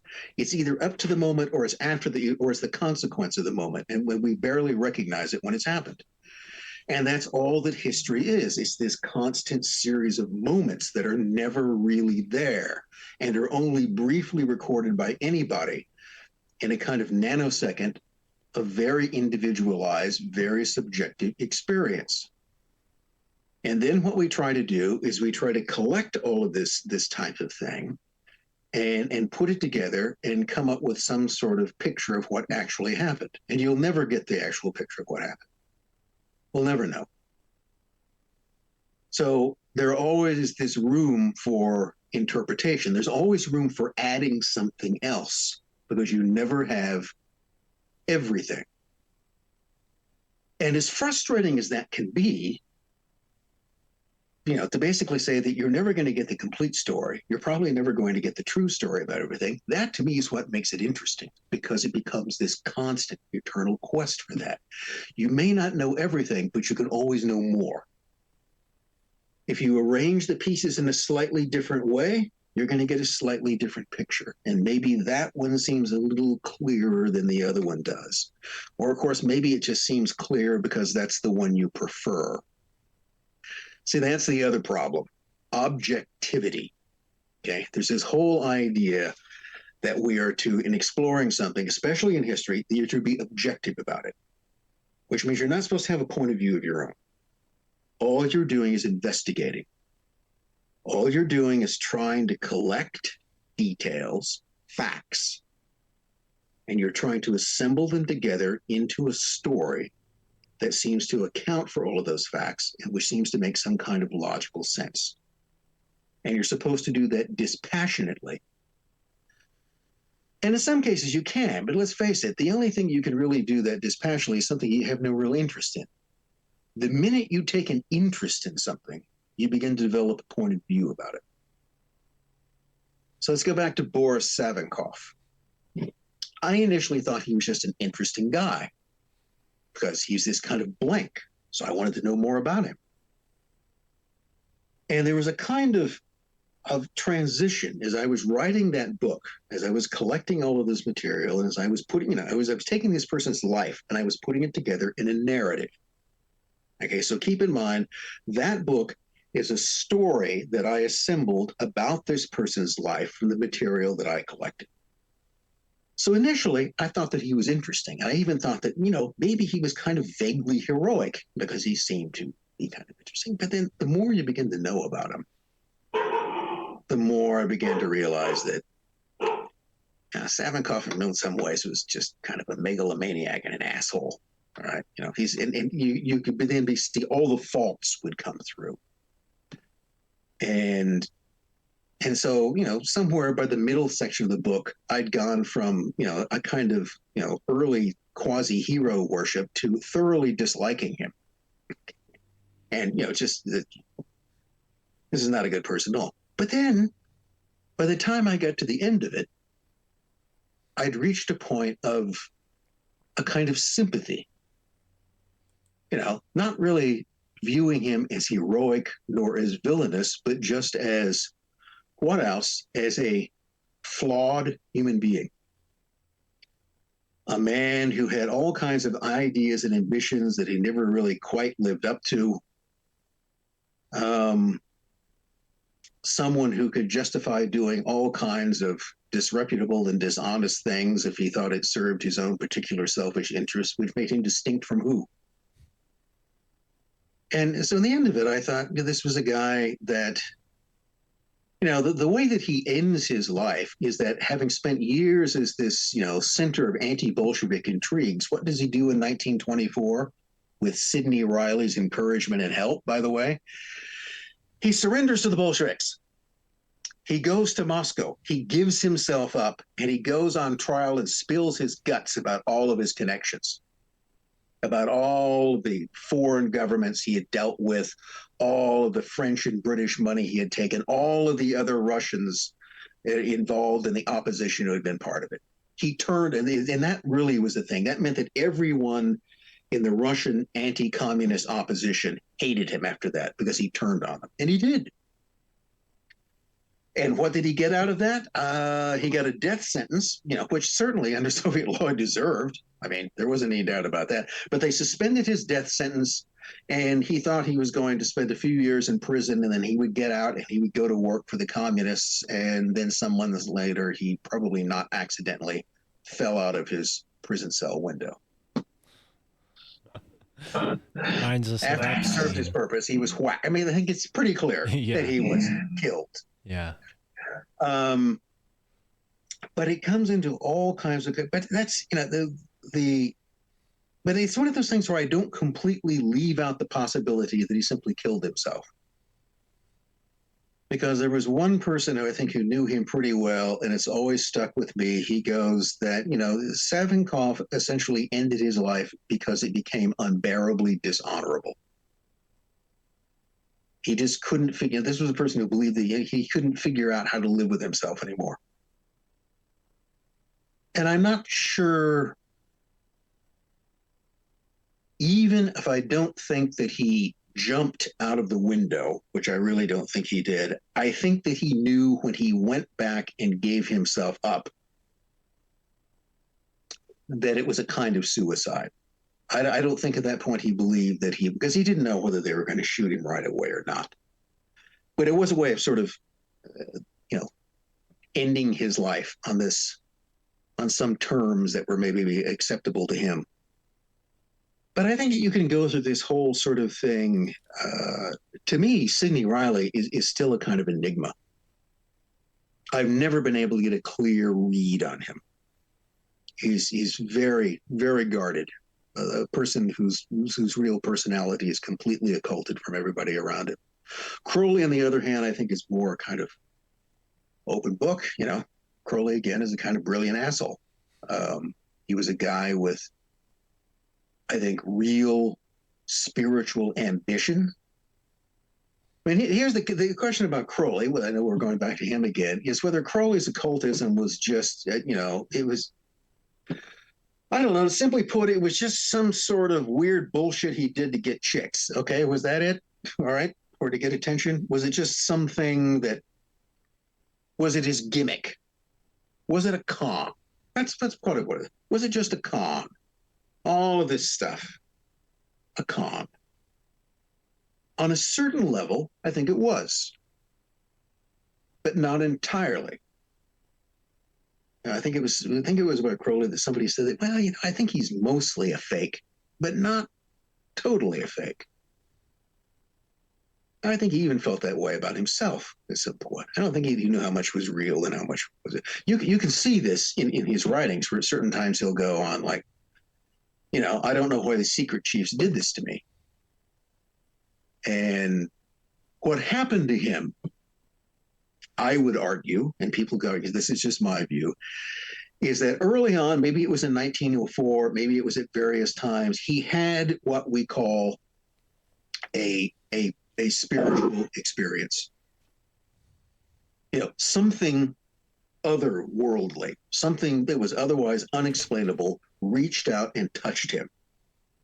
This type of thing where people become aware that there really is this other world out there.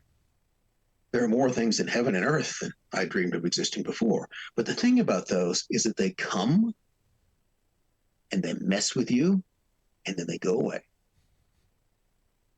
And I suspect that in some way, Crowley spent the rest of his life chasing that high. That he knew it was there, he knew he'd had some kind of contact, he knew that that was real, but he could never get it to happen again in exactly the same way. And that, in some ways, probably drove him to everything that he did and everything that he became. Absolutely. It's very odd, when you look at these figures like Sidney Reilly and Aleister Crowley and Boris Savinkov. But on the point of conspiracy theory, I feel like I interjected earlier as you were making a point about how conspiracy thinking can go awry. And I agree, as a host of one of these podcasts, I've certainly hosted some people that are far less reasonable than you certainly are. And yeah, we like to keep an open mind, but I certainly don't encourage people to take wild assumptions or carry biases into their research. And one of these questions, I guess, that spurred in my mind is, do you think,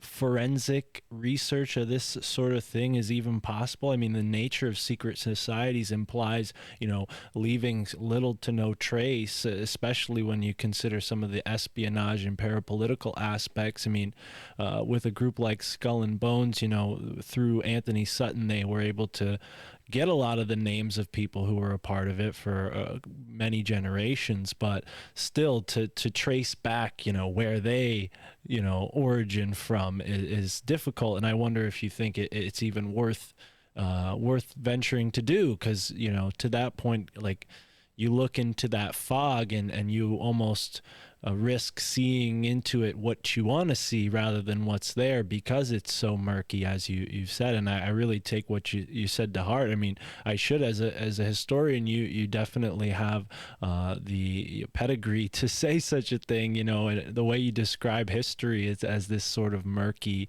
thing. It definitely it can be seen from a naive perspective that, oh, well, that's because there's these powers that be that are erasing history, when really it seems just a circumstantial effect of human consciousness and human reality, rather. Is that sort of taking what you're saying and summarizing it, or am I off?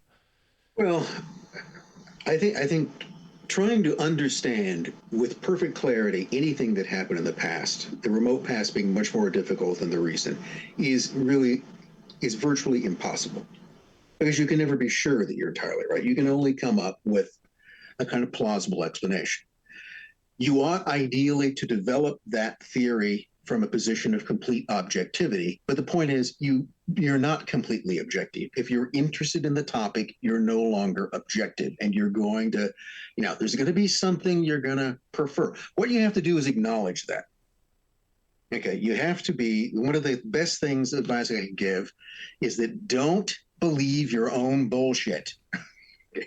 You can tell other people, you can try to convince other people of it, but that doesn't mean you should ever start believing it. Because once you do that, well, you're lost. Okay, once if you know that what you've created is simply a narrative, is it, a story. Narrative is just a thing, you're creating a story, you're creating a screenplay. And it's one of those things that purports to explain in whole and in part some kind of historical event or process. It could be accurate. To some degree, you're hoping it is. But don't mistake that for the absolute unvarnished truth. Okay? Don't assume that you are some sort of perfect vessel of objectivity, because you're not. Okay? Don't believe your own bullshit. And you have to remind yourself that there's always the things that are kind of pushing you towards that kind of level. So, I don't think perfect historical clarity is possible, because it never existed. There was never anything. There was never any moment that's recorded. There's no doorbell cam footage of any of these things that happen. You don't know. It just depends what people remembered. Nothing. If you read through people's memoirs, you find that they don't recall things in the same way. And again, that could be simply because they're being completely dishonest and they're lying, which people do all the time. about all kinds of reasons. That's the other thing you come across is that it's. But here are two fundamental things. One, people conspire continuously.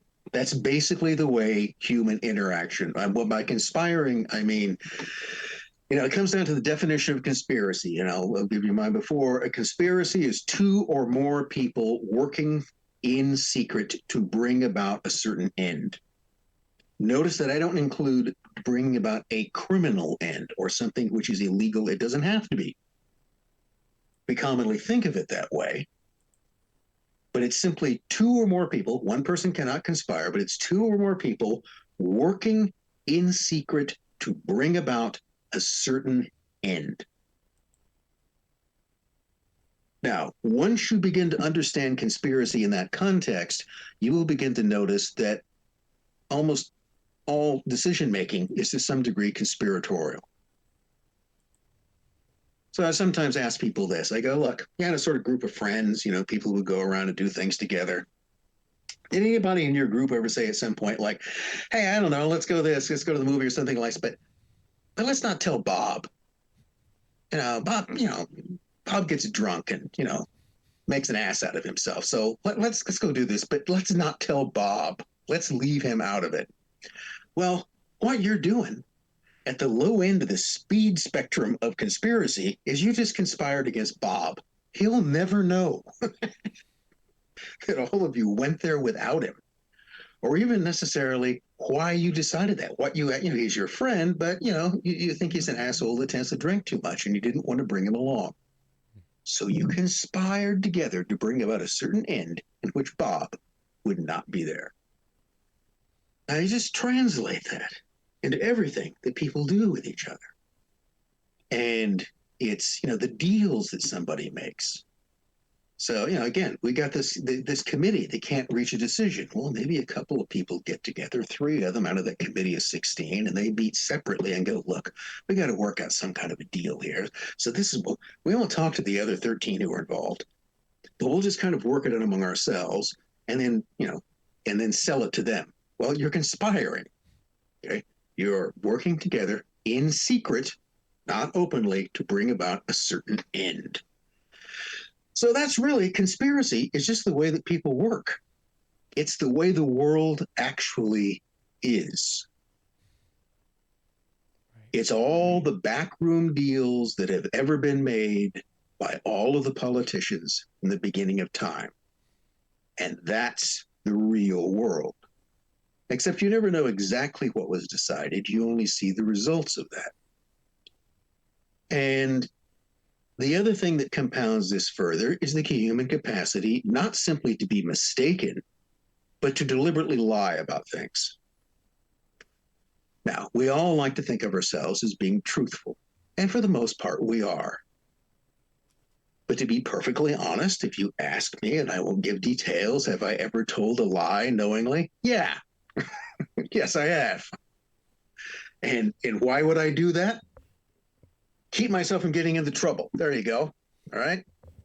Because the lie served my interests better than the truth. That's generally what it comes down to. And, some people do that occasionally. Some people do it all the time. Everybody does it on occasion. So we not only have the whole compendium of human knowledge, what we think of history, combined by things that people just aren't certain of, or they weren't looking in the right direction. You also have stuff which is just deliberately made up. And those, by the way, the most troubling lies are the ones that are told for no particular reason. What we tend to call sort of pathological lies. The lies that serve no particular agenda other than they just further muddy the waters on things. People who lie, who tell some falsehood just because they can, just for that mysterious reason of messing with people.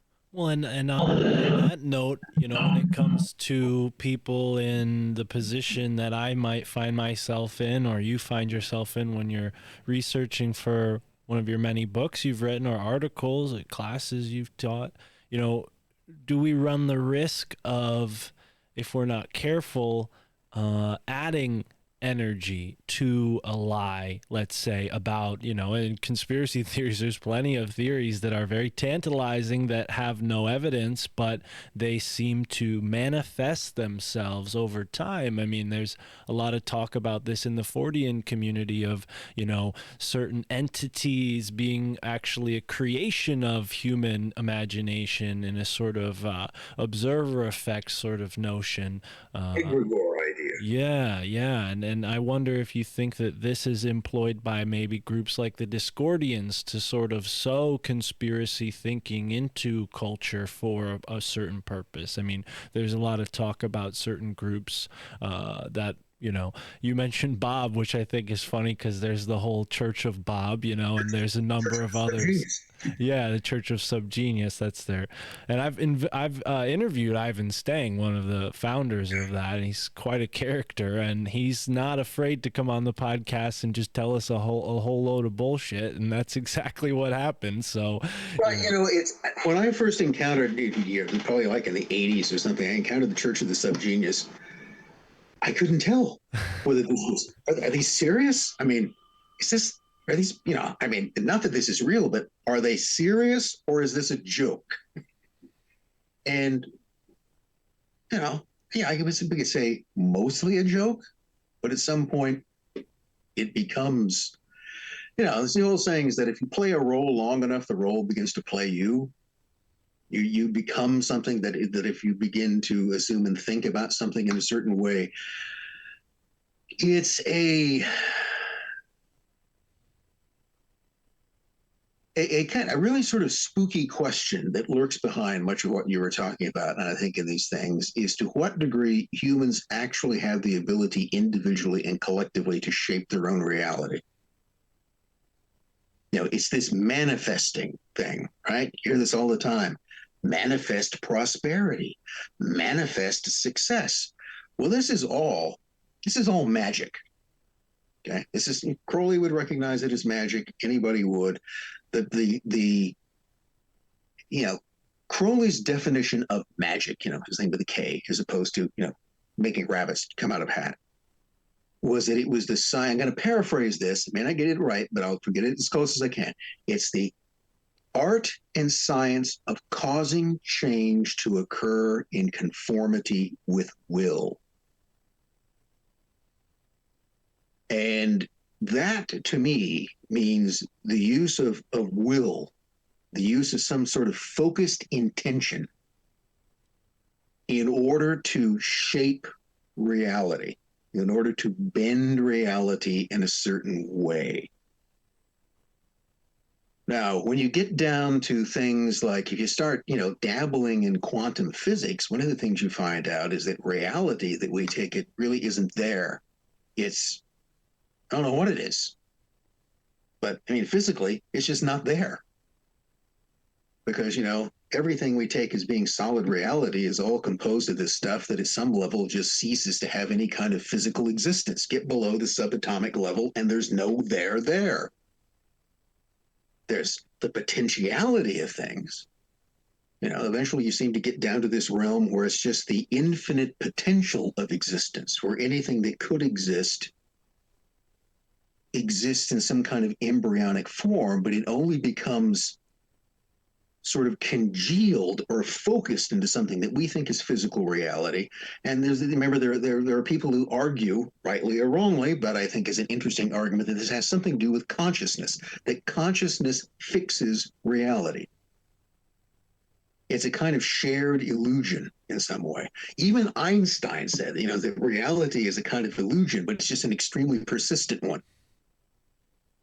So when you're dealing with a reality that fundamentally is composed out of just potentiality or out of something that isn't really solid at all, then you can almost get the idea as to how the application of intent, how this of putting energy into something, of putting energy into manifesting something, can create something out of nothing.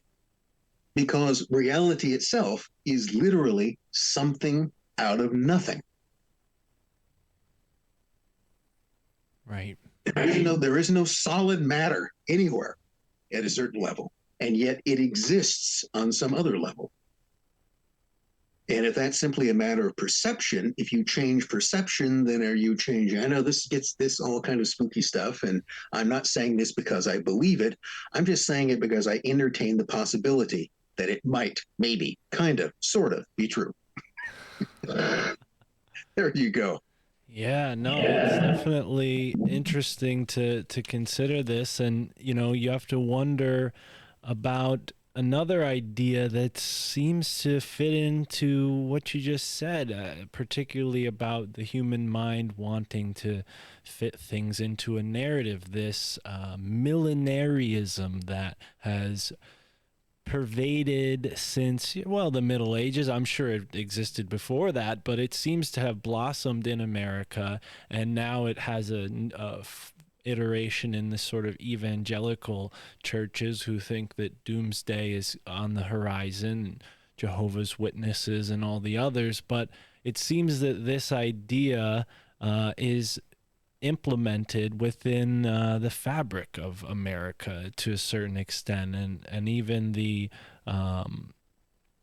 apocalyptic notion, right? It seems to be one of the oldest conspiracy theories that people are familiar with. I mean, what do you think of this propensity for the human mind to be attracted to this idea of a doomsday or the end of the world? Do you think it's purely religion, dogmatic, or do you think there's something about that overall concept that we're kind of discussing here that fits into that? Well, even within our relatively short human lifespans, one of the things that we see is that nothing stays the same. Everything ends, right? People die, pets die. That's one of the first places where people come across with it. You have a pet dog, you're going to outlive the dog if you're lucky, and you don't have to be that lucky to do it. And probably the next one, and the next one, and the next one. And you see it's this constant state of mutation. It's never still. It's never the same. And again, I can certainly think. I'm not that ancient, but I'm old enough to have seen things. A lot of things change. Did they change for the better? Sometimes, but in equal number of cases, no, they didn't. They just changed. So, but it's always this kind of state of flux, and and the world. I mean, the physical world will at some point end. Okay, this planet won't always be here. At some point, it's going to be blown into atoms, or something's going to happen. Hopefully, that won't be really soon. But it could be, I mean, if they tell you that the sun's going to last for what? I don't know, another couple of, few billion years. They don't know. Okay. No one has ever observed the life cycle of a sun. Have they? No human beings ever lived that long. We don't know. We're just making stuff up. Really. I mean, we're kind of figuring that, well, the sun's made out of this much hydrogen and it's burning it at this rate, we think. And so it should burn out this long. Could go out tomorrow because it just could. Now, it probably won't, but it could. And it's, the other thing is that we're much less certain about things than we think we are. Because, that's that. But the reason why I think we constantly want these narratives that explain things, even if the narrative is that, well, it's going to be Christ will return, and then there'll be he'll reign for 1,000 years, and then we'll just, break the whole thing down. All right. Then the dead will rise and everybody will be judged. You go to hell, you go live in heaven forever. Okay. Why are we doing that now? Okay. What's the point of all of this prequel if that's what we're going to get to? Let's just cut to the chase, right?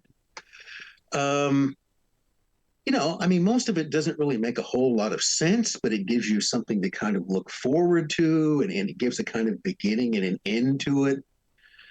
Because if you don't have those kinds of narratives, whatever they may be, what do you have? Nothing. You just don't know. I mean, and in some way, without trying to be too bleak about it, it's a situation. Look, we're born into this world that we really don't understand. And we'll never figure it out. It's a mystery. There's nothing more mysterious than the reason our own existence, or even why we're self-conscious enough to wonder about it. What's the point of that? I mean, think of it this way. Why torture yourself with the knowledge of your own mortality? What does that do in some way? But that's constantly what sort of drives human beings in some way. Because unless we make up some story, we're just in this, like this gigantic machine. And the other thing is that if you observe this gigantic machine, nature is not kind. It's beautiful and it's wonderful and all of these things, but it's a slaughterhouse. It destroys everything. Life lives on death. Every point you do it, life lives on death. There must be the constant destruction of other living things. Even if you're a vegan, there has to be the constant destruction of other living things to sustain the rest of them. And everything is temporary, and nature just doesn't really give a shit about any of us as far as I could see. And yet it gives enough shit that we're sort of here. So see, that to me is the huge sort of mystery of this thing. Is that you're just, so you better make up some sort of story as to how this works. Or otherwise you're just sort of caught in this beautiful tornado, which eventually will just consume you. And there's nothing that you can do about it. Or you develop the other idea and you just, don't worry about it. Maybe that's... But as a man who spends such a great deal of time looking into men of mystery, people who are enigmas in themselves, do you think there's a certain reason to man to have this curiosity, that maybe we're crafted, we're made this way to figure out our own origins? I mean, it sounds like you have some existential dread. I don't know if that's just a sort of your Socratic. It's look, there's no reason to dread it. It's all going to work out. This, I mean, look, you'll figure it out eventually. You want to know if there's a God? Well, you'll find out, or you won't. But the other type of thing is you don't. I mean, there was another friend of mine who said, no, what I think it is, it's just this continual series of incarnations at different points in time, and he never is explained to you. Wow. Nobody ever tells you the truth. And see, that's the type of thing that, if there are, and I give it a high level of probability that there are forms of active intelligence other than what exists inside human beings roaming around in this world. That there's a lot of things that are sort of actively alive. And they lie to us as well. It's like the whole, the whole story, the double narrative you can come up about the whole Garden of Eden story, which, sounds pretty much like a story to me. But there are two ways to read that, right? One is that, God created Adam and then Eve and put them in the garden and goes, okay, here's this garden, you got all this stuff, but you can't eat from this tree and don't eat from that tree. Okay. I could have just not put the trees there. Okay. But that would be too simple. I'm going to put them here. And then furthermore, I'm going to point them out to you and tell them that you're not supposed to do this. So one argument about that is that was a test to see whether or not Adam and Eve had true free will. Because to have true free will, you must be able to disobey. Now, apply that to things like AI. Any artificial intelligence which cannot disobey its programming is not true artificial intelligence. It must be able to do that. But man, give it that power. You don't want that to happen, or it will do what it wants to do. So there's one thing. It was all sort of a test to see whether or not they would disobey, because they were supposed to disobey to prove that they were actually autonomous beings, but then they get punished for it. Go figure. But of course, the serpent who is tempting them, apparently God's full knowledge and acceptance, is the serpent, which gives snakes a bad name. But then you can flip that story around and you can take the sort of Gnostic version. No, that's the serpent is the one who's telling them the truth. And instead, it's the Elohim, it's God, or the they that are constantly talk. And you know, if you read through Genesis, it's right there. Man has eaten from the tree of knowledge and probably learned too much, and we must not let them eat from the tree of life. Why? Because if they do so, they will obtain immortality and become like us. So we have to stop that. We have to thwart them in that desire. We have to condemn them to a constant succession of short, unsatisfactory lifespans rather than letting them become like us, why did you make them to begin with? But anyway, so is the serpent the hero of the story? The one that was telling Adam and Eve the truth from the beginning? That this game is rigged against you, that you can become like your masters and your creators if you attain this knowledge or eat that particular fruit, whether it's and the one who's leading them, he's the good guy or he's the evil guy. Which is it? Because both those stories work. Both of them make a perfectly good screenplay. But they cannot both be true. Well said. Wonderfully put.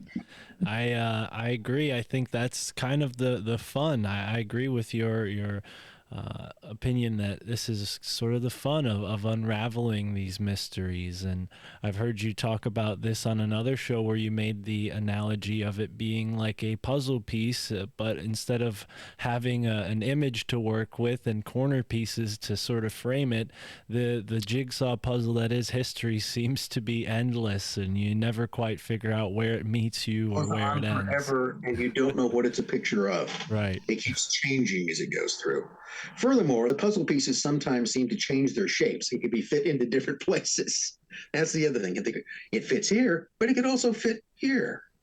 And both of them make a kind of picture. So which one do you prefer?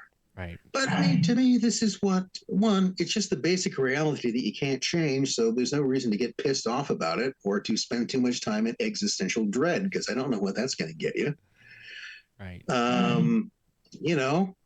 I think Warren Zevon had it right. Enjoy every sandwich. Enjoy, there are all kinds of pleasurable things in existence along with unpleasant ones. So, try to avoid the unpleasant ones as much as possible, or take them in stride and get as much enjoyment as you can. And always remain curious. And never think that you know everything. Absolutely. Yeah, that's great advice. And, I hope that you'll join us on a future episode. But today, we're going to wrap up. I've already taken up more than you elected to join me. And I want to ask you before you go, obviously, folks can check out your previous 6 books and the classes that are available through the great courses. But do you have any books that you're working on currently, or anything on the horizon to come out soon? What are your thoughts on the future? Well, let me give a brief, blatant pitch for the great courses. I've got 3 different courses or series or programs, as they call them now, with great courses, which is also called Wonderium. So they're kind of changing their corporate name. So the great courses is still the great courses, but it's also Wonderium, Wondrium. So there's the Real History Secret Societies. There's Crimes of the Centuries, which is a 12-episode series, which looks mostly at historical murders, assassinations, conspiracy a go-go in that one. And also things that just can't be explained, because in some cases you're looking, what's the motivation for this murder? In some cases you just never know. And then the most recent one that came out this fall is Secrets of the Occult, which is 24 episodes, which is kind of, an introduction to occultism and, making reality to conform to your own selfish wishes, I guess. But, and I also appear in a couple of other great courses or Wonderium limited series, along with some other people. One on the secrets of espionage, which is just kind of a primer to espionage. And the other is a thing called it's a course on forensics, sort of decoding murder, I think it's called, but you could find that on there. What am I working on now? I'm trying to get a couple of things done. I am a contributor or collaborator or something on a proposed series about Aleister Crowley, which keeps, out there somewhere in development limbo. So we'll see if something comes out. So I'll keep my fingers crossed about that. Couple of other sort of TV ideas. The one that I'm actually the most kind of committed to, so if anybody's out there and interested in producing this, let me know, is a thing called Flying Saucers and Secret Agents. And that would be my particular take on the origins, largely the occult influence origins and intelligence influence origins of the kind of classic era of UFOs and contactees, which I will admit, I don't see a lot of aliens, but I do see a lot of spies and a lot of chicanery and mind games being played, which I think makes it pretty damn interesting. So that would be a way of looking at some of those cases. That's the one that would be sort of the most interesting to me. And I'm also kind of a contributor on the fringe of something called Rock and the Occult, which is sort of looks at all the occult influence on modern rock music, which, by the way, is everywhere. I mean, in places where I thought it was and in places where I didn't think it was, but there it is, because it always is one way or the other.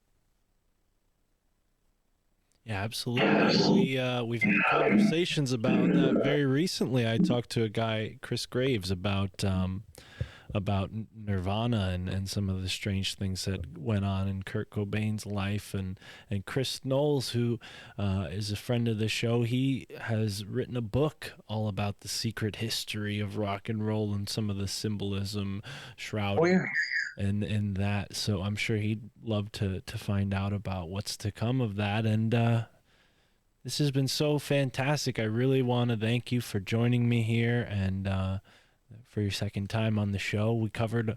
It's my pleasure to be on anytime. Covered so much, so please, you're welcome back anytime. I will be in touch. And for folks listening, please do go support Dr. Spence here with his great courses at Wonderium. And of course, he's got many books that are available. Is there a website that you prefer people buy it from, or is Amazon all right? Amazon, yeah, that's the simplest one to go to. Right, I think they'll all be available there. Right on. The Savinkov book, I have to say, is long ago out of print. And if it is available, it seems to be only available for a price that I would never pay for it. I only wish I had like 20 copies, which I don't have. I have one. That's the only thing I have of that. Are there any PDFs available for that?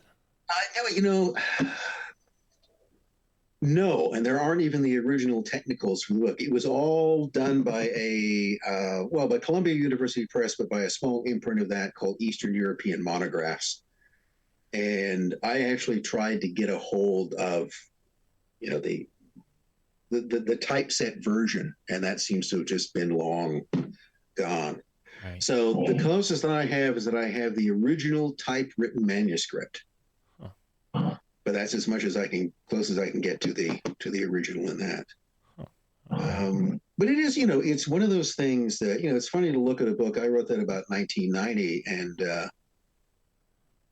I was actually rereading it not that long ago, and you never know what to think of your own stuff when you reread it. And I'm sort of reading through this, going, it isn't that bad. I thought it was going to be worse than it was. And it was, it is, I know it sounds very egotistical, but that's not quite the way I mean it. But it's just, it's interesting to read your own stuff after the time is sort of gone that you've forgotten. There's this difference between reading something you've just written, which is always, that's where all the typos creep in, because you fill in the things that aren't there. And then to read it, 30 years, 35 years later, and you sort of realize that, it actually makes sense. I don't even remember writing that, but it seems to. That, by the way, is an odd experience, which I've often found sometimes, on the internet, things get kind of cannibalized and posted. So there will be things that I've written that aren't attributed to me that then get posted on someone's website. So I'm sitting reading through this and I go, yeah, that really looks familiar. And then I realized that, I wrote that. Right. They didn't credit me either, but that's okay. Right. But then the question is, given the website, do you want to be credited? That sometimes is the question as well. Yeah, I would imagine it's a precarious position to be in, considering there are probably a few times when I'm glad that I wasn't. Yeah. Well, this has been really, really effective at teaching me, at the very least, and I hope the audience, much about this secret history that we have not been taught about in the school system, and maybe there's a reason for that. Maybe they don't want the political engines exposed. Yeah, so I would just leave it at that. Always remain curious and open to new things, and remember, don't believe your own bullshit. I love it. And with that in mind, folks, thank you so much for listening, and enjoy the moment wherever you are in the now. My family thinks I'm crazy. Baby, maybe. I'm a little extraterrestrial, trying to stay human in a cesspool of professionals. But I confess too much off of the tongue. All my aunties and my uncles shield the ears of the young. I be saying shit and they don't know where it's coming from. In like 100 years we went Zarbomba from guns.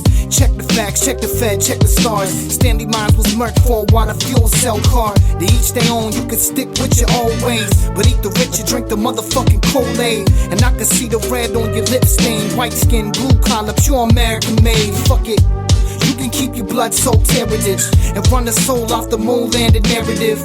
Yeah, my girl thinks that I'm embarrassing. My folks think I'm nuts, but never question the parenting. Stuck in bed, so my boss thinks I'm lazy.